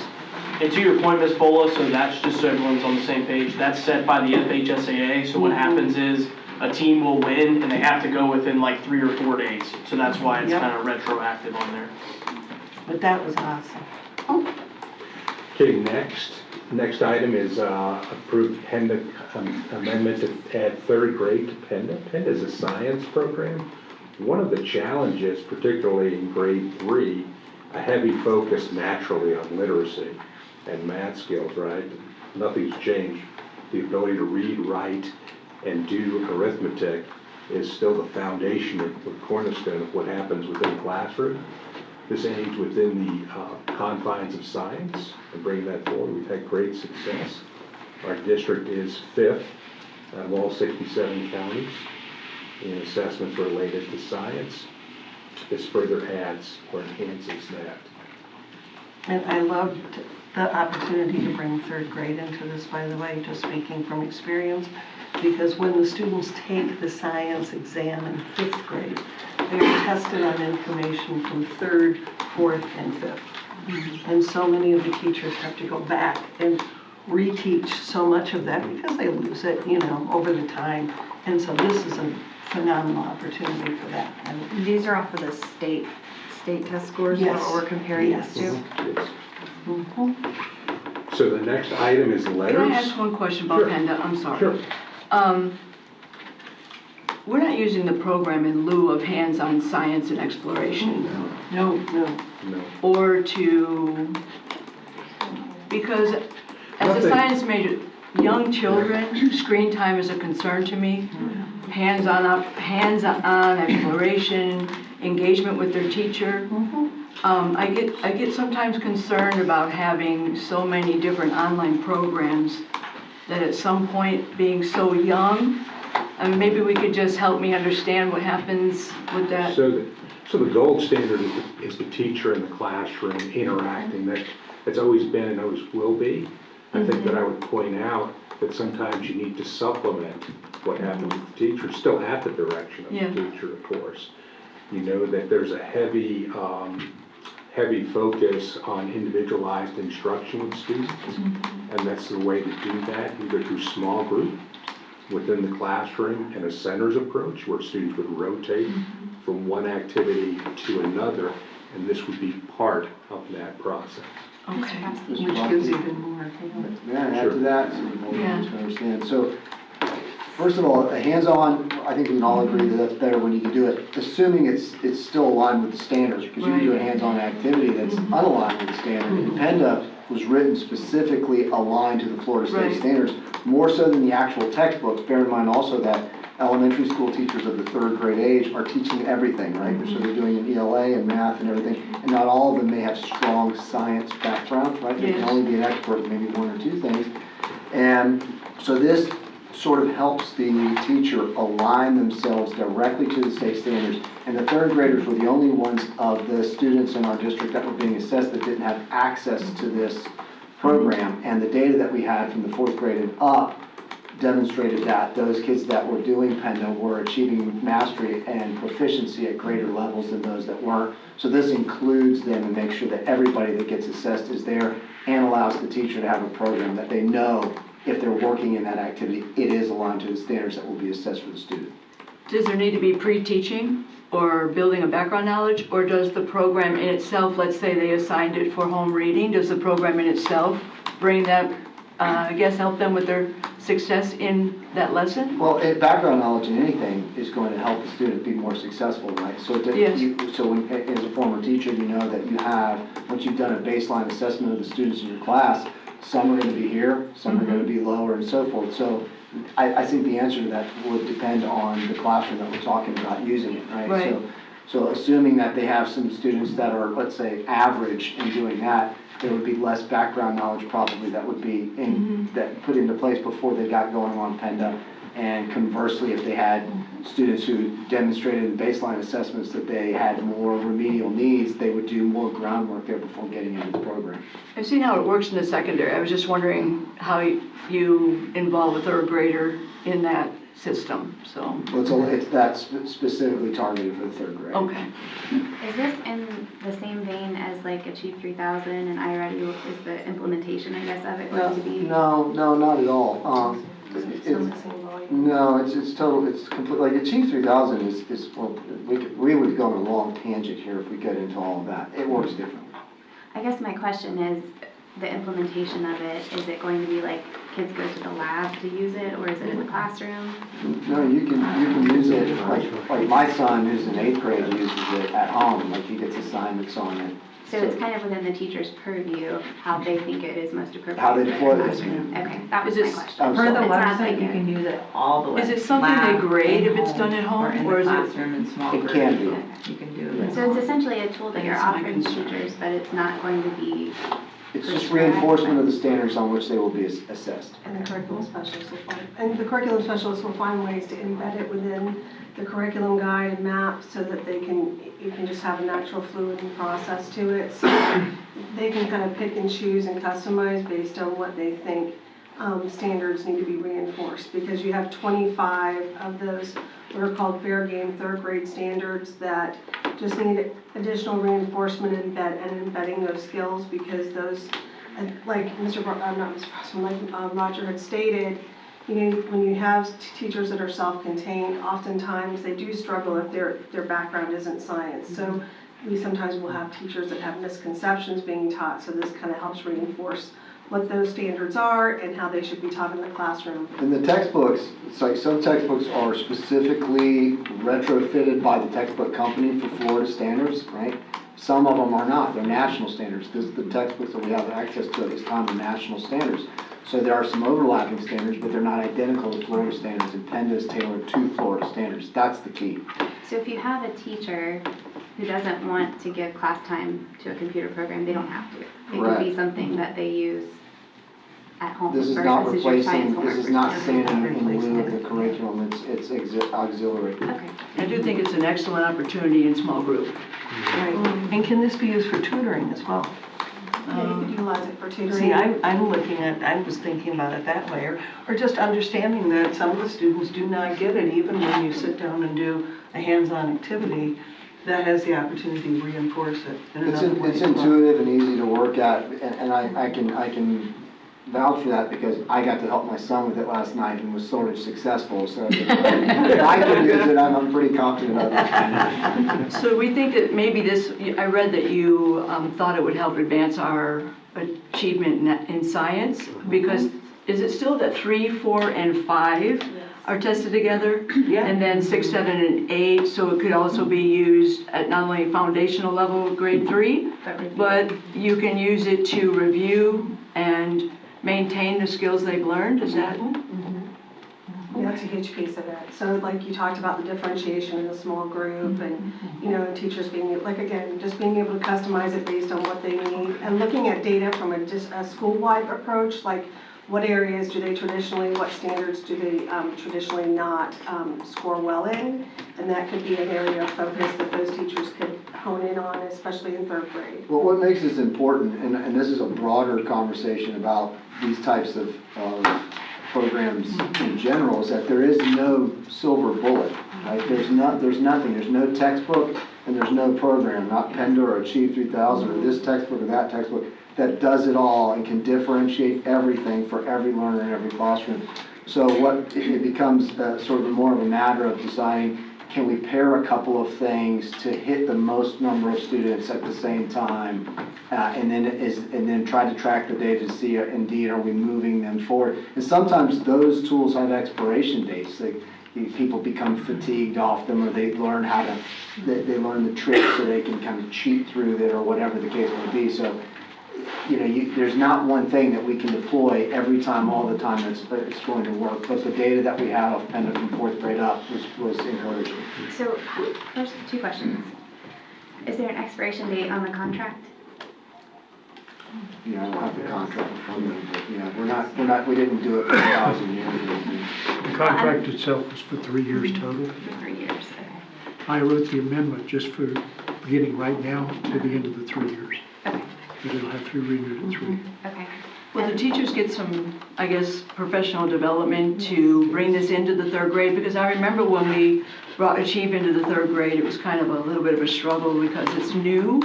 So I'm This is assuming easier to use. it's easier to use. I had no training and was able to get on Okay. it. And I'm really not super savvy with that stuff. And there's some guidelines for them as to how to use it. Yeah, if I opened it up for you right now, you go, okay, I get it. It's very intuitive. And again, the specialist, the science specialist will then kind of build alongside their coach some, ways to embed it, and so make it easy and user-friendly for the teacher to determine when and where to use it as well. Okay. So I had a second question. I know DOE redid the standards for ELA, and I know that they're planning to cycle through and reevaluate all of our state standards. Do we know or have any idea when they're going to address the science standards? They haven't given us a. There's no timeline for any of the upcoming?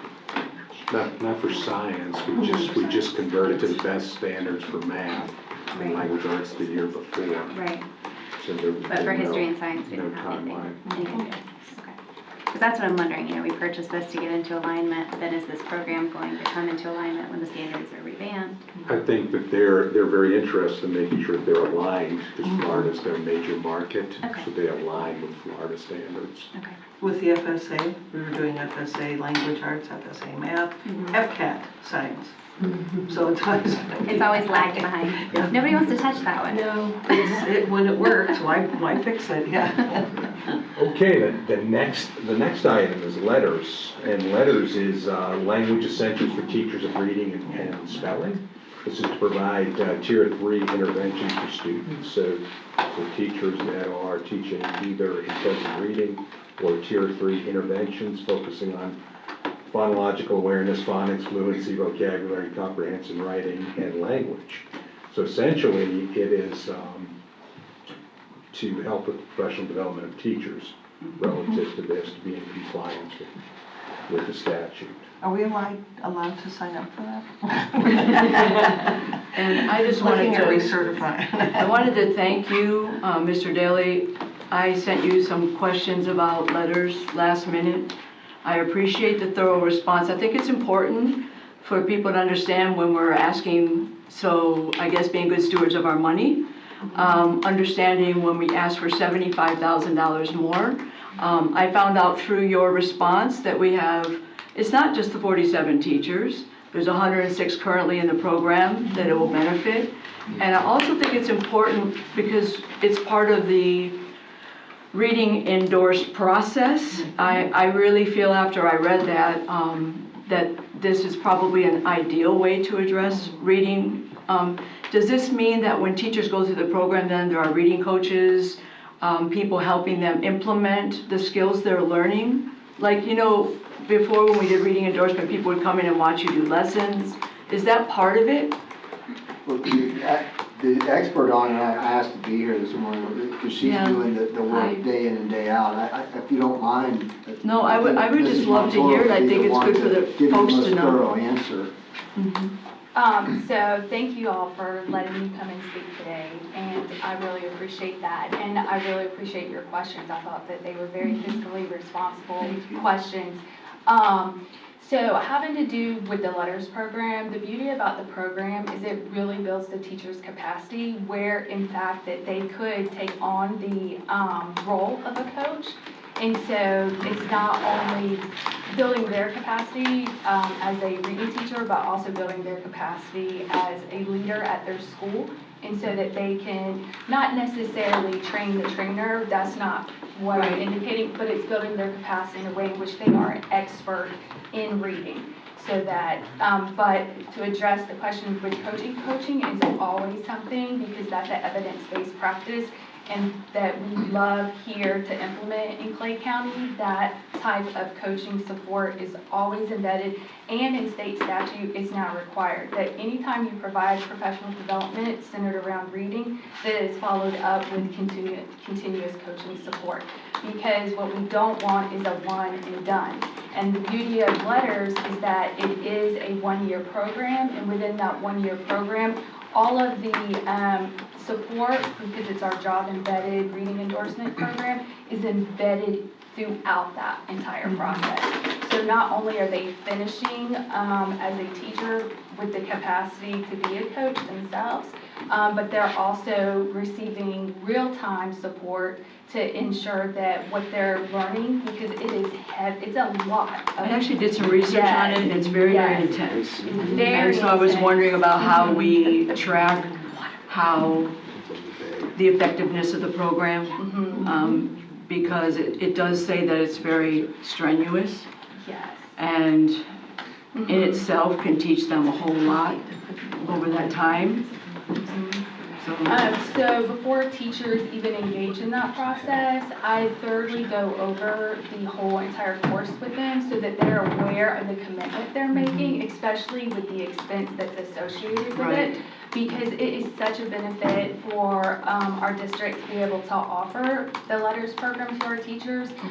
One of the reasons for the increase from the $125,000 to $200,000 is that we were able to secure an additional grant to help fund so that we could build the capacity of even more teachers by offering the letters program, especially targeting our 7 raised schools. So it's a grant now? Yeah. Okay, that's great. Yes. How long did we use the letters program in Clay? So the original contract was for the 2021 school year, and that put individuals finishing with the program throughout the 21-22 school year. We've had 76 teachers, and when I say teachers, that also includes administrators and district level coaches and school level coaches and specialists finish the program. Like Ms. Hanson shared, we currently have 108 individuals currently completing. We've had 6 cohorts so far of the letters program, and we're looking to increase that to 8. So is this considered an explicit phonics program? So this is not necessary, it's not a program, it's strictly professional development. It is to train individuals how to teach reading based upon the fact that it's not a natural process, and it's based on the way the brain learns to read. Is there a video or something that you could send the board that gives kind of an idea of what the professional development is about? Absolutely. That'd be great. I sure will. Thank you. You're welcome. Any other questions? Okay, so that brings us to proposed allocation changes. You're going to see this as a document that'll be on every month. These will be changes relative to needs, student-related needs. You can see that in this particular month, not a lot of action because most of the action occurs at the beginning of the school year. But sometimes there are tweaks that occur. This has to do with the number of assistants for ESE programs. And so you'll notice that it's also broken down into general funds and federal funds under IDA. Is this what you were talking about before? No. I'll show you. Okay. Okay, the next one, and I'm kind of encourage you for the next 2 or 3, because once you start to get into the funding pieces of it, the business-related pieces, it's usually the most difficult one. You know, the state, when they formed the FEFP, didn't make it user-friendly for individuals. I'm going to encourage you to set up an appointment with Dr. Legetko and get some one-on-one time to fully understand. Otherwise, we would simply spend hours on each entry. But in general, one of the things that always kind of amazes me, and maybe a misnomer that's out there around the general public, all revenues, expenditures, and transfers are written and are on the board agenda. There's no sometimes the general public doesn't realize there is no secret money or secret stash. It's all there in writing, and it's for you to see each and every month. So the first item is the financial report for October 2022. The second item is the budget amendment report for the month ending October 31st. And then the third item is semi-interesting. It's the deletion of items. Remember, we kind of keep track of all the items that are in the district that are over $1,000 in value. Well, the process to actually get rid of one of those items when they're no longer serviceable is to actually list them and for the board to approve that, or at least recognize that those items are there. Because sometimes they've outlived their lifespan, you know, the items that are out there. Or they're broken. I think the first page was broken. I really wanted that. There's a whole, there's a whole audit process in which all schools and all district offices are audited, you know, related to that. And there's physical inspections by an auditor that go out to say, okay, when you see those items that you're listing as property at your school or at your cost center. And so there's a whole process involved in that to account for everything above $1,000. So to get rid of it, it requires a board action item to get rid of something that's on the list of things we should have for when it's audited. Okay, the next item is a bid to be awarded. It's for general generator maintenance as well as motor oil transmission, and through the bid process, it was Stokes Power for the generator maintenance and H.R. Lewis Petroleum for the oil products. The next item is Orange Park High School Stadium repair replacement. It's a change order. Quite often when you start off a project, there's unintended things that occur during the course of a project, no different than when you attempted to do something at your house. You might discover something you didn't expect to happen in the process of renovating your house. In this particular case, it happens to be a 4-inch water line out there. Orange Park Stadium's been there since the beginning of the school, and stadium's down now, and I'm told the new stadium will in fact be up much earlier than graduation. Is that correct? Yes, Bryce, say yes. She knows, I'm saying it better be up before graduation. I think, isn't the responsibility in that question? Project manager. So just quickly for the new board members, we do often have a lot of items under the operations facilities. And I'll bring my team members here if there's any specific projects to answer specific questions. So we have Mr. David Kramer, he's actually working on the new school.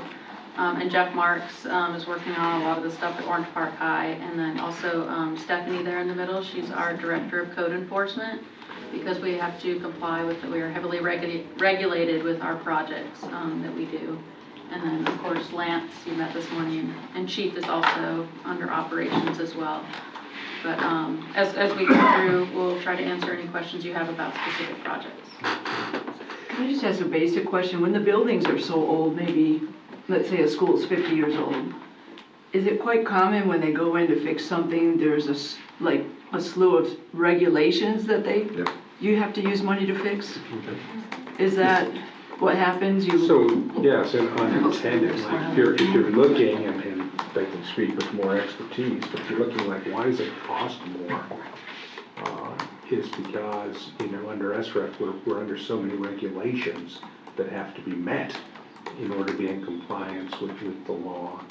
And so when you do all of that, what might have seemed like something easy to do becomes much more complex and cumbersome to do. Yes, ma'am, and we are required, and they were shaking their heads over there when you. Like infrastructure. But we're required, we go in to make even if it's a repair, if it's a maintenance repair, if we go in and we're required to bring things up to code, up to current Florida building code. And it can be quite expensive.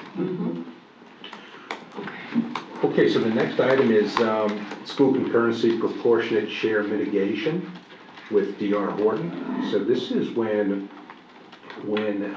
a builder and developer attempt to build new housing projects, they will ask, do you have seats for these students to come?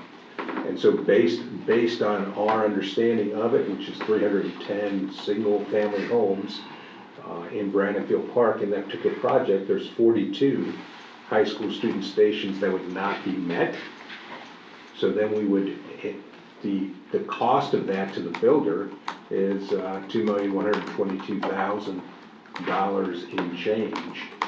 is the crop share mitigation for that.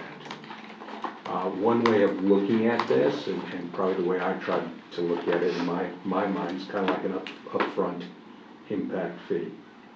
Kind of like pay that upfront. So I have a question for this. Sure. Okay, this is 300, and tell me if I'm thinking wrong on this. This is 310 new homes, correct? Is that what it said? Correct. I'll have it pulled up. Forever. And if we're looking at Middleburg High School, because that's where they're going, correct? Middleburg High School isn't fully developed. There's still all that land in front of it, correct? All the way around it, all that construction.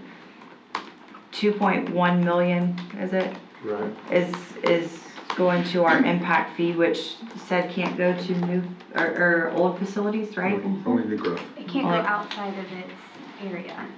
So it could go towards, correct me if I'm wrong, but putting a permanent structure at Middleburg High School if it was collected in the Middleburg zoned area. And Middleburg's already overcrowded, is it? That's based on. According to what I read. It's only for the county, I think, I'm not as familiar with their mobility fees, but I think that's only in the certain areas. Our impact fees can use anywhere for new growth. Just for the. So if there is new growth in the Middleburg area, yes, we can use impact fees at Middleburg High for a new facility there. So would if that we 2 needed to. million go? You And I can't know- do it for maintaining an old. It would go to where the greatest need was In the county. in the county. So my Anywhere question, for I know that is a formula that is Right. created, right? But we know that that's not gonna cover the cost of a building Exactly. Correct. or do Correct. anything. So approving that, we are now responsible for 310 more single-family homes. Again, not looking even at the possibility that across the street is gonna be overcrowded at Middleburg. And the fact that they already have a whole island dedicated to portables that you have to walk from a building through a breezeway, through an overpass to get to a complete whole island of portables. So we So how do you we are fix one this? we are one How do you vote accommodate it? with the county. We can tell the county we don't have room. We don't have the room, and we tell them that, and they say, well, we still want to let them build. So their fee to be able to do that is based on a student station cost. And yeah, it's only $2 million, and it's just a drop in the bucket for us, but Can we tell them, hey, this We- isn't gonna cost, do we want more? Are we able to Subdivisions are approved negotiate many that years way? prior, aren't they? Like up to 5 years ago, they Lance, Lance, you go want- ahead. developed. Lance is our vote, so. Okay. So the way this works is by Florida statute, if a developer comes in and they say, hey, I want to build, for example, this one is 310 units, and I tell them, no, we don't have concurrency in the area. For this particular situation, I didn't have concurrency for 42 high school seats. I had to look at the current zone, had to look at the contiguous zones. All the zones are completely filled up, as you see with Middleburg High School. Now, what happens is by law, the developer can choose which way they want to go. They can say, by law, we have to go into some type of mitigation agreement. By law, we can't tell them, no, you can't build. So the mitigation that they chose to go is to pay money. They can build student stations, they can build a charter school. There are several different options that the builder has by law to be able to mitigate that situation. However, in this particular instance, that builder decided to go with prop share mitigation. Now, what happens with that is I come up with an estimated cost per student station. I develop an estimated cost per student station. By that cost per student station, then I multiply that times the student generation rate to come up with a figure. That says that by you paying this amount of money, that we eventually will have to come up with those student stations. Does it say we have to come up with them right now? No, but it says we will take that money and we will come up with student stations later on to accommodate those stations that we were short. So we can use that at a new school somewhere else, and by the time that community would be built out, we would have to redistrict so that they would have available seats at Middleburg High School. There's money Right, eventually. but the money doesn't accommodate for the 42. No, it does not. It does So not. that's what I'm And- saying, and my that's- question is, can we go back to DR, is it DR Horton? And be like, hey, Well, and that's what we give them the This option. is You can the- build us the student stations, you can build us the space, you can. Build a charter school. You can build a charter school, or you can do this proportionate share. Well, this is the least costly for them. Well, So why they're do we gonna do it? the least, what's But least that's what I'm saying, costly. can we not So how do you raise make that it more price? costly, I guess, is the question. It's statute. That's what I'm saying, is that a legal thing, or are we not allowed to negotiate that price? So I have a legal justification by the ordinance to come up with an estimated cost per student station. If I don't come up with a justifiable cost per student station, and Mr. Bickner and I have talked about this several times, if I don't come up with a justifiable cost per student station, then they can legally come back and fight that. So we have to say, this is how we came up with this formula, and they agreed to that formula. So can we go in and say, you know what, this is gonna cost us $8 million? That might not be justifiable in a court of law. But it is on paper. But they won't agree to That's it. the I mean, look slope. at Times, can you not say, hey, Times, well then, I mean, But they I hate to say that, but tough luck. I mean, that's 310 it's homes that, I mean, frustrating. Yeah. we can't provide because we need people to start, I mean, these are kids. We need people in this community to start doing, Don't the county commissioners approve these subdivisions years? Sometimes, but this is part of the process. Of So that this could approval be years, process. this could be years away. Okay, Yes. all right, so it's part of the If you approval think about process. 42 Yes. student Future prediction of stations, need. those 42 students are not going to be all at the same grade level. but they're at max capacity already. Based on their cafeteria, they Yeah, are. so keep in, I was gonna say, keep And they're in mind, keeping your what drives your capacity is the size of the cafeteria and student serving. And there is a cafeteria expansion on the EFP for Middleburg High. And to ask to be builder to pay for the 42 student stations, I guess by law, you can't say, well, we need a whole new wing, because it's 42 students that they have to accommodate, right, by law. So you can't say, well, it's gonna cost us 10 million to build a new wing to accommodate these students. That's not I have a their question. proportionate share, I Can we guess. use that money toward, we can't use that money towards the cafeteria expansion for those students? We can use, Growth, it could be used. it for could be constitutes used, growth. but I mean, we have the new school going right now. Right, no, but I'm saying, because these It are is possible, determined yes. years in advance. Sometimes, and, I mean, we have all seen some of these subdivisions popping up, just, wait a second, Right. when was that approved? And if we do And yes, this year sometimes there they and were every approved other year, we're 10 not years fixing ago, anything. sometimes they're approved 2 years ago. It depends, and so much is dependent on the market. But as we have that money that's available, if we can, we can connect that with growth at Middleburg, by the time those 42 students show up, we may have a larger capacity, we may have more capacity at Middleburg High.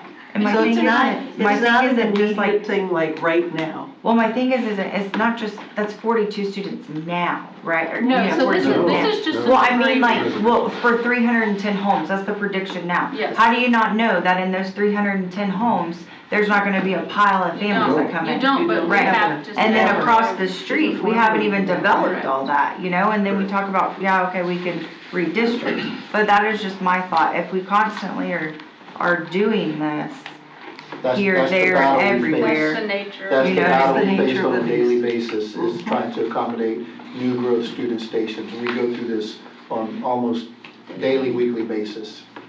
So this is also just an agreement. They could decide, we're not gonna build it, Which has happened. which happens all the time. We've had several on the books that we're still waiting, like, I thought they were gonna build, and then it just never comes to fruition. May I point one other thing out, is sometimes they never get to max. So they may say they're gonna do 310 student stations, 310 homes. They may stop at 282, because the market just goes away. Nobody wants to live where D.R. Horton's building at that time. And so they still have paid or had to pay that 2 point whatever it is $1 million. But for every dollar they pay, they get credit against the impact fees for each dwelling that's built. And so they may never use up that money. Probably will, but they may never, because a lot of times they never build out. Magnolia Point's still not built out. And it's 25, 30 years old. So you just don't know. And the legislature doesn't care what we think. And if I understand right, Mr. Addison, you're on a panel of people who decide whether or not this building I can am build. on the the planning commission, which meets tomorrow night. It's a voluntary commission, however, there's only 2 appointed members. I'm one of the appointed members. They're all appointed voluntarily, except for myself and the representative for Camp Blandy. We sit on the commission.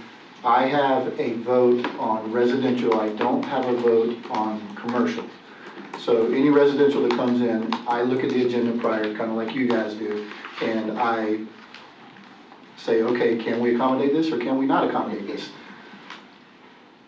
Developers get pretty mad at me sometimes, and they come to our office and show their anger at me. So yes, I do have a vote, but I'm only one vote.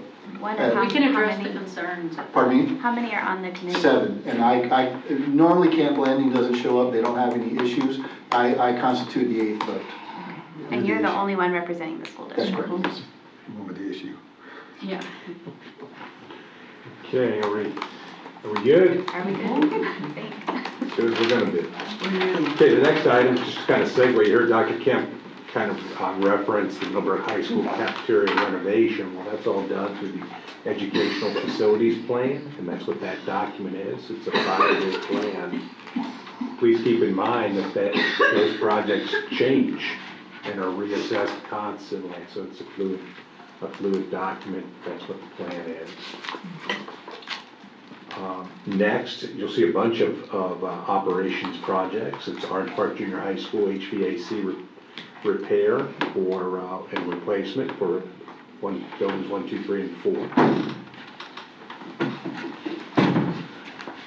The next item is pre-qualifications of contractors. You can see part of the process under the statute 1013.46 is that contractors be pre-qualified. There's a pre-qualification committee. It consists of Dr. Kemp, Clayton Anderson, and Beth Clark is the board representative to pre-qualify people for work within our district.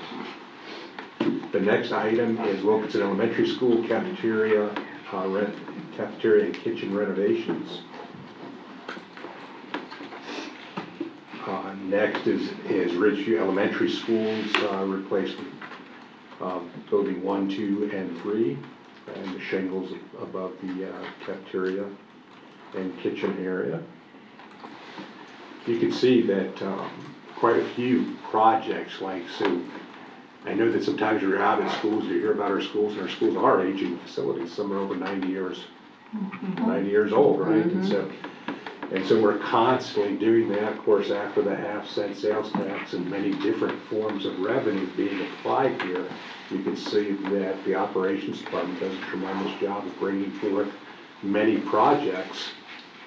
Keep in mind that there's also challenges, right? You couldn't say, I'm going to replace every air conditioning unit and just update all of the air conditioning, because there wouldn't be enough people to actually do that work at the same time. So there's multiple factors as to which projects come forward based on need primarily. But I've certainly been around a long time, and I can honestly say that the number of projects has increased exponentially in recent years as a result of that and the job of these folks. Orange Park High School front entrance security enhancement. That's going to be outstanding. It's a change order. If you've never been to Orange Park High recently, it's quite the upgrade. Their whole office area had to be the worst design thing I'd ever seen in my entire life. You had to walk through people's offices to get to another, literally walk through their office to get to another office. Like the way the hallways were designed, it just made absolutely no sense whatsoever. Now, of course, we have the single point of entry for security purposes there, and it looks great at this point. Next is another change order for the replacement of the stadium. And by the way, it kind of tells you what they are. When you go back a couple pages, it tells you the exact reason for the change. This one happens to be storm drain structure, removal of abandoned grease trap. There's all kinds of structural issues out there with the stadium area. 21 is the interlocal agreement, which allows Clay County Sheriff's Office to pay for gas at a cheaper rate through the school district at our Middleburg station. So they go and they use that gas, they're charged for that gas, we record, and they send a check to us as part of the interlocal agreement. Is that the new one, well, they're replacing the one on Everett? No, this agreement is for, during, emergencies. Okay. Should ours stay up and running, like for a hurricane, that's what that's for. Okay. It's not a regular basis, it's for emergencies. Just like budget, we have the opposite way too. So then, that completes the consent agenda, so that's all just one vote, right? So when you vote, you voted for everything that we just did. Then there's the discussion Can I agenda. make a quick comment Sure. about the consent agenda? Sure. I think at one of my first meetings, 6 or however many years ago, I pulled an item from the consent agenda because I really liked this particular math program, and I thought it would be appropriate to highlight it. And I didn't realize that as soon as you pull a consent agenda item, Everybody panics. everybody thought, what is wrong with this math program? It's a phenomenal math program. We've got all these teachers learning, blah, blah, blah, blah. And I was just sitting there going, oh my God, I didn't realize. So if you really like something on the consent agenda, don't touch it. I learned the hard way. But if there is a major question about something, or you really think, I don't know that that's consent, no, then we pull it, then we move it to discussion. But we have And all time you between need to now do- and then to get our questions Exactly, answered. sure. Absolutely, Yeah. and as I But if said, there's I have one no item questions. Yes. that after having the questions Yeah. answered, after all the conversations, you decide I can't support this, then just email me, email Ms. Honora, Mr. Bickner, the superintendent, and your board members, and just say, I'm requesting that item C whatever be pulled to the discussion agenda. So. So yeah, typically, that's why we have the board workshop, that's why we have all that time to answer the question. Shouldn't be a question by the time we get to the actual board floor. That's why I kind of started off describing it as a celebration, because all of the work has already occurred before that night. Comes up with very few items that are on discussion. Much work. The next, I'm going to turn it over to Mr. Bickner to explain, because it's an attorney-client session. This is the first one for the new boards. We got to explain how that works. I have passed out to everyone a copy of the 286.011 subparagraph 8, just so that you'll have it. You can look at it at your leisure and understand it. I'll talk about it a little bit today. The whole purpose of a shade meeting or a public meeting where you have a closed meeting is so that you can talk about stuff that the world doesn't know about. What I'm going to do today, I'm required, if you look at that sheet of paper, I'm required under 286.011 subparagraph A to advise you that I need to have a meeting. And so what I'm doing today is advising you at a public meeting as required that I need to have a shade meeting or a meeting out of the sunshine to discuss litigation. And the earliest one that I can do is for the 5th or the 8th. The reason that I'm asking for it is because Chris Isaias has a mediation that's set for January the 19th. It's a bus crash. It's 100% liability on our part. And the question is, what authority is the board going to allow her to have when we get there, when she gets there to the mediation? And so we're going to talk about all of the details of that case on that day. The rules that are in place with regard to these meetings are, you have to understand the sunshine law. You can't ever meet out of the sunshine. All of you can't get together. 2 of you can't get together. You can talk to the superintendent, you can talk to me, you can talk to any of his staff of the administration, but anything said between any of the 5 of you is a sunshine violation if it's not done at a public meeting. And so what I'm asking for is to have a meeting that's provided for by 286.011 out of the sunshine, because that specifically says that the superintendent and the board and the attorney can meet together to talk about litigation that is pending litigation, which means it has to be filed, has to be ongoing. It can't be a claim. We get 12 probably 12 claims a month that are sent in under Florida Statute 768.28, saying that they're going to sue the school district. 90% of them never come to fruition because they look at them and they realize that their client fell down the steps because his shoes were the wrong size or something, and there is no liability on the part of the district. But what I want to talk about is something where there is pending litigation. And the rules are, as set out, that it is limited to settlement negotiations or strategy discussions. It has to be pending litigation. Everything has to be recorded by a court reporter. The only people that can be there are the superintendent, the board, and me, and a court reporter. They shut down the mics, they shut down the televisions. Ms. Honora leaves the room, everyone leaves the room except for the 7 of us, and we talk about the case. And so the court reporter's sitting there and she has to take everything down because there are no minutes being taken, there is no recording that's being done. And so she takes down the names of everybody that's here, all the discussion, nothing is left out of the record. There is no, I want this off the record. That can't happen, it doesn't happen. After it's all done, she will fully transcribe everything. She gives it to me, and I give it to Miss Honora. It says to the clerk. We haven't figured out who that is yet. So we just generally attach it, put it somewhere. Because once the case is over, everything that was taken down becomes public record. And anybody can read that, and so they can see the process. Now, what I'm going to advise you about and what I'm going to caution you about, and I think Ms. Clark and Ms. Gilhouse and Ms. Bola already know this, is you can't talk about anything that takes place. As soon as you say anything about what happened in that meeting, it becomes public record. Right. Because you just took it out of the sunshine in violation of the sunshine law. And so if somebody then said, well, I heard from Ms. Hanson or I heard from someone else that this took place at that meeting, that court proceeding, that court reporter's dictation that I have transcribed just became public record and we have to disclose everything. So that's my caution to everyone, is no discussion. If you look at paragraph D, it gives you the last and final things after transcription. It has to commence at an open meeting. As I've explained to Ms. Gilhousen, what I'll do is prepare a script, as I did for Ms. Bola in the past, where when she gets to that point, what she has to do is read the script. And it'll tell her exactly what to do, and it tells everybody what to do, and then everybody leaves, and then we proceed. It has to begin in an open meeting. It has to be announced that it's going to take place and how long it's going to take.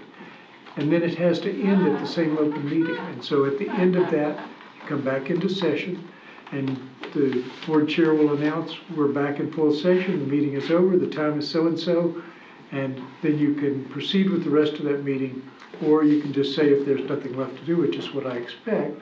Are there any questions or anything further from the board? If not, bang, the meeting's over. But I ask you to take a few minutes. I've highlighted the important parts. I know it looks like I've highlighted the whole thing, it's only because I was but that part at the top where it says, notwithstanding the provisions of subsection 1, you can just ignore that, because I didn't highlight it. The rest of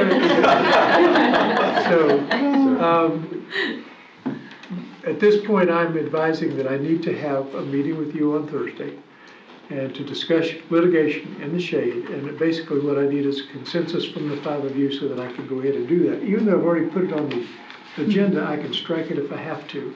But I put it on there because we're running out of time, and I got it at an 11th hour from Ms. Isaias and risk management. So there are 2 that are set. One of them is not in litigation, but I put it on anyway because I expected it to be. I will talk to the attorney that's involved between now and Wednesday, find out if he is going to go ahead and file suit. Because the way it came up was, he asked if I would accept service for the board. And so we started talking about the process. It's a very severe case. Child at Keystone Heights put his hand into an open portal that we had left in one of the light poles and electrocuted himself. It was some significant injuries, but We'll go into all of the details of that and get into what the evaluations and what the money is. I'm expecting that to all come into my possession in the next 3 days. But in the meantime, I need to know if I have a consensus from the 5 of you to proceed on Thursday. Everyone A good? head wag to work. Everything's good. All is good? I say yes. If you ever have any questions about anything, I am always available. I answer my own phone, and I do check my emails daily. So, and I'm always happy to talk to you. There are some times when I'm asked to put things in writing, which I will not do. I will 90% of the time. I'm probably the only lawyer they've had in the last 50 years that does that. But there are some things I won't put in writing simply because I don't want to create a public record they're going to have to live with later. Because somebody, number one, has to maintain it, and number two, you have to live with it. And there's some things that are so critical that I'll talk about them, but I won't print them out. So, yes, ma'am. May I ask a question about public record and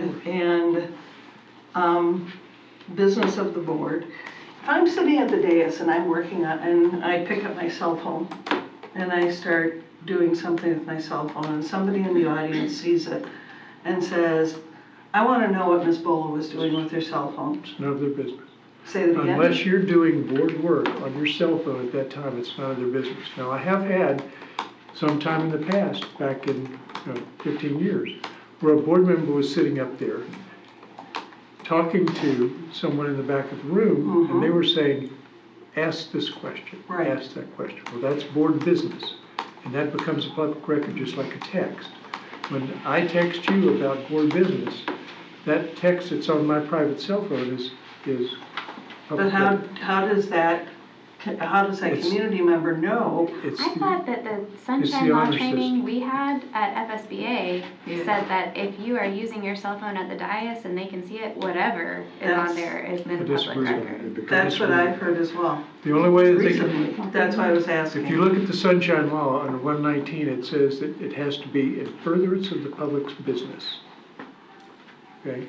But aren't we doing the public's business while we're at that dais? Not if you're talking to your husband saying, let's go to Applebee's after. But I'm hoping, this is serious. I'm serious, and I'm serious too. No, I know. I'm hoping as a board that we can, in essence, agree not to do that, because that is not appropriate. I agree with you, it's improper. And then I'll tell you one particular instance, the way it came up was that whoever was in the booth took that camera and went right down over the guy's shoulder and blew it up really big. And you can see that it was a conversation about board business that was ongoing. Okay? That's what you run the risk of. But whatever, I don't know who said what at your superintendent, at your meeting. I brought it up as a general question, and to a fault, all of the other chairs and vice chairs said, public record, don't do it, don't do it, don't do it. I mean, they had all been sort of advised, perhaps through a sunshine. That's what FSBA had told us before, so I would just say err on the side of caution. And unless you absolutely, if you have to, like I had to text work at 11 something to let them know I'm gonna be another hour. So I mean, there's instances where that's going to come up. You have young children. You may get a, hey, we're at the hospital, God forbid, but you may get a text like that.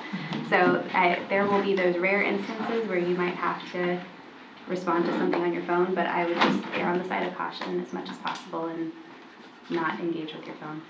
Worst comes to worst, somebody will then file a complaint and say she was doing this and it's public record and I want it. And somebody may say, I want to see that to make a determination. And that's usually a judge, and we don't want to go there if we can help that. Can I just ask a quick question about E? Okay. So E, about public record, when it's all done, it becomes public record and then people can ask for it, right? Right. But sometimes, like in confidentiality, let's say with students or something, we keep record of it, but it never becomes public where they can. There are things that are exempt, it's a matter of law. Our security processes, schematics, those are all exempt, they're not public record. And that's another meeting that you have out of the sunshine, 286-012 or 13, that says that you can meet and have a meeting and discuss your your security issues. And it's out of the sunshine. Right. But you still have to have a court reporter take it down. Like Have to like transfer a it. record, okay. But there are lots of things that are not public record. Mr. Curie and I deal with public records almost daily, and there are lots of things that just aren't public record, although people think they are. One of them is the communication with your spouse or whoever saying, you know, you want to go to dinner after. There are lots of, in 2002, I was asked to go through all of the emails to see what was public record, and 99% of it was not.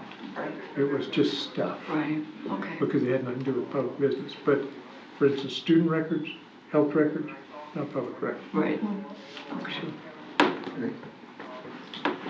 So if I could suggest, just to kind of talk about the process for that night, once we get to that point, if we can do board member comments, kind of get to everything done, maybe give a certain amount of time for everybody to clear the room, and then we have that meeting. And then after that meeting occurs, and we reopen the meeting and gavel down, right after that is another time that we get to meet out of the sunshine. We're going to call an executive session to talk about bargaining with our police force.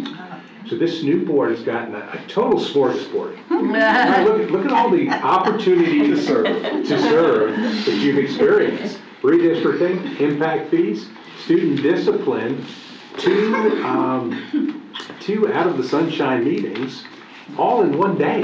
It doesn't get any better than that. It really doesn't. So be patient with our questions. Yeah. Oh, yeah. This team is phenomenal with questions. I was asking questions walking in the door, and phenomenal. So You might should have pizza delivered Thursday night. Well, it starts at 10.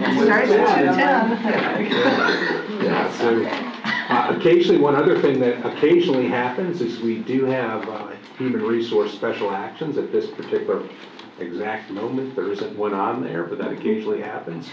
Of course, you know, employee discipline, we try to maintain confidentiality in that. It's usually very clear cut, but if there is a question, if you would please check and have your question answered so you can vote at the meeting. They usually go pretty smooth because it's self-evident. And that's all I have. Should we adjust the agenda and move that item? Does it need to stay under the school board attorney, or could we move it potentially just to be right before adjournment? Just table it that way. Okay. Just make an announcement when you do it.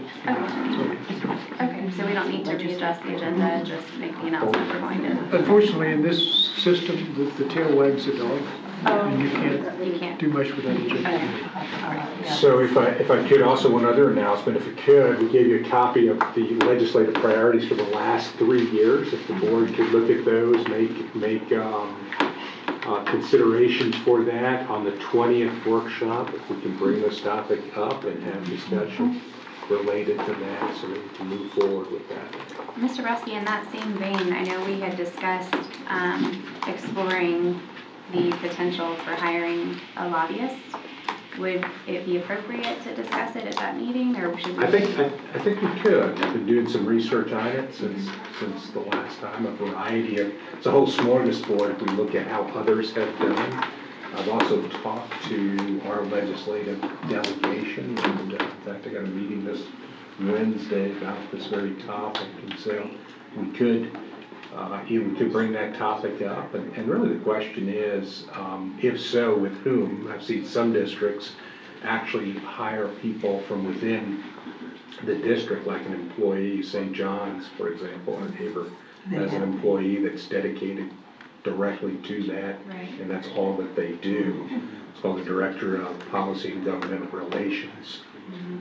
Other districts hired outside firms, whether it's Gray Robinson, Ron Nixon, Southern Group, for example. There's all various ways to do that. So we could certainly bring up the topic, I guess would be my answer. I'd be real interested to hear what our local delegation recommends, because obviously they need a close partnership with whoever we engage with for that service. And but I think if we have some options to discuss on the 20th, then we could maybe potentially have something to vote on in the near future about whether we're advertising for a job or looking for an RFP. Okay. All right. Sounds good. So is this already on the agenda for the 20th? The priorities? The It legislative priorities? hasn't been listed yet, Okay. but it will be. And then can we just add the item to? Yeah, we can do that, a to discussion discuss. on. Okay, all right. So we have school board attorney remarks. Is there anything further from you? I have one more thing. May the 6th of this year, one of the teachers had an incident involving other support personnel. The superintendent recommended 3-day suspension without pay. It was voted on by the board and adopted June the 2nd, 2022. This involved Mr. Zahner. He then, through the union, petitioned to have a hearing. Excuse me, Mrs. Bola, as the chair at the time, was appointed to be the hearing officer. And so we've been proceeding with that. It was set to go to hearing week after next, the 14th. And it was, he took a dismissal on that on Friday, so it's gone away. Bring the calendar. Yay for us. Good job. Thanks. All right, school board member comments. I'm gonna start with Ms. Bola. You always went last before when you were I chair. know it, Let's I start know with it. you. That's the time. Just a couple of things. With the student hearing starting very early on Thursday, please make certain, and it sounds corny, but please make certain that your microphone is there and ready to turn on. Please remember that we need a motion and a second. And basically, the way that the student hearings are run, even though we've not all been through them yet, we'll ask the superintendent for their recommendation after hearing all of the information. We'll ask the superintendent for his recommendation. When that happens, 9 times, well, we can't discuss it until we have a motion and a second. So I move approval, I second. Then we can discuss if we want to do this, the superintendents.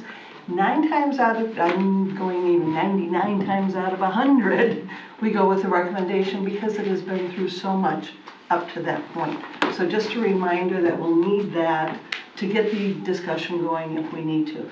But during the student part of this, and if the parent or the student speaks, you have every right to talk to that child that's at the podium or the parent that's at the podium, but always, hopefully with some respect as well. So And just a keep in heads up. mind, there are 10 hearings to be 10 hearings, so we don't want prior it to to 6 go. p.m. So while you can engage. It looks like there's time a constraint number in from mind. Bannerman that may be interrelated. We can also not refer back to any of the other students if there's more than one student that's coming forward. So just a reminder of that. Just looking through my stuff that I learned last week, FSBA was awesome as always. And I think I strongly, the finance forum's coming up, we all know that. Strongly recommend you apply for it. Tomorrow, we're doing toy visits to the top 10 teachers of the year's classrooms. We've been going through this process now of reading applications, reading their information. Videos that each of them presented was sent out to the committee members. And so that will be going on tomorrow and Wednesday. It'll take 2 days for that. Spelling bees are coming up. If you get invited to judge a spelling bee, say yes. It's fun. It's a hoot. Yes, you make mistakes. Yes, whatever, but people keep you in line, usually. And then we've got our meeting Thursday night. So at that point, yeah, there's a lot coming up. December's a busy month. Sure is. Ms. Hanson? It's up to her. I'm kind of like a bull in the china cabinet when it comes to asking questions, especially about curriculum. I cannot tell you how many times in the past 7 months I heard about lack of transparency. But I'm so grateful to the employees of Clay County to the people in this room, because they not only tolerate my 1,000 questions or make my 500 copies so I can highlight notes. I'm deeply encouraged by how open people have been and readily available to talk about this big black hole I'm trying to learn about. And I'm grateful to the other school board members for your support. And I'm glad that we can have that kind of working relationship. I really put the pressure on because I didn't send them an email till last night. As you know, we didn't have much time. And I think it's important that we talk about why people are doing what they do, especially when it involves our money. Because I think constituents and parents, that's all they want to know is why we're doing what we do. So thank you for answering my questions. Anything else? That's it. Ms. Clark? Currently nothing. So, I mean, I think it's been very insightful to have the new members and basically go, broaden our discussions, no matter how long it takes. It's worth it. So, thank you. All right. Ms. Skipper? Just to reiterate what Ms. Hanson said, this district has been very open to questions and educating us on aspects that we may not have known before, or given us a different viewpoint and as to why they're doing what they're doing, or how things are ran, and like she calls it, the black hole, because there's so many moving parts, a lot of moving parts. So I want to thank you all for welcoming us and having us here, and I also want to say to please also be very patient with our questions because there will be a lot, and don't ever take my questionable questioning to heart, because I am designed by nature to question everything. That was my job, or is my job outside of this job, to question the ins and outs of everything, because my other job, it's a life. So don't take offense to that. And not only that, we're dealing with taxpayer money, dollars, and on top of that, the most important thing is we're dealing with our children. So keeping them our focus. And I am excited. I know a lot of you are clenching and your hands are sweaty and you don't know what's coming and how this new board's gonna go, but I think positive things are gonna come from it. I think that we need to, we'll be good. We'll be good, I think. So. Thank you, Ms. Skipper. Well, I just want to, I should have started this way, but welcome our 2 new board members. I hope that you will find the agenda review workshop to be helpful as a good place to kind of get a starting point as you approach the agenda in preparation for the regular meeting. Don't feel like you have to digest the whole thing prior to the workshop, because really the workshop is part of that. So you have a week and a half, normally, this week is an exception, but normally you have a week and a half to kind of get your hands around everything before we get to the regular meeting. I have committee assignments that I've been working on, and I should have those finalized, and I'll bring them to you guys Thursday night. And if you have any questions, concerns, anything you want changed when you see it, let me know. It is not a hard and fast document, so if we need to make adjustments, we can. But I think I've solicited input from everyone, and I have an idea of what you guys want to do. But I may call between now and Thursday just to verify, and then I'll bring the finalized document on Thursday. Oh, one other thing, I'm sorry, Yes. I had given everybody the legislative priorities for FSBA at our organization meeting, and that's online as well. So if you need to compare what we've done in the past and see what FSBA is putting forward this year as well, you have that as well, so. And sorry. the last time we talked about this was with the previous board, so I think it would be worth noting to you two. Part of what we discussed when we create our legislative priorities is that while a lot of school districts want the same things, we have found in years past to be successful with the legislature in accomplishing your priorities, it helps if they're unique. if there's an opportunity to kind of spotlight a special program or a specific need that we have that sets us apart from other districts where maybe there's some inequity or an opportunity to shine. So kind of keep those things in mind as we approach this document and discuss it. You know, I think it's important to look at what school districts across the state need, because then there's a case to be made that the legislature needs to fix something that is a problem in every district, right?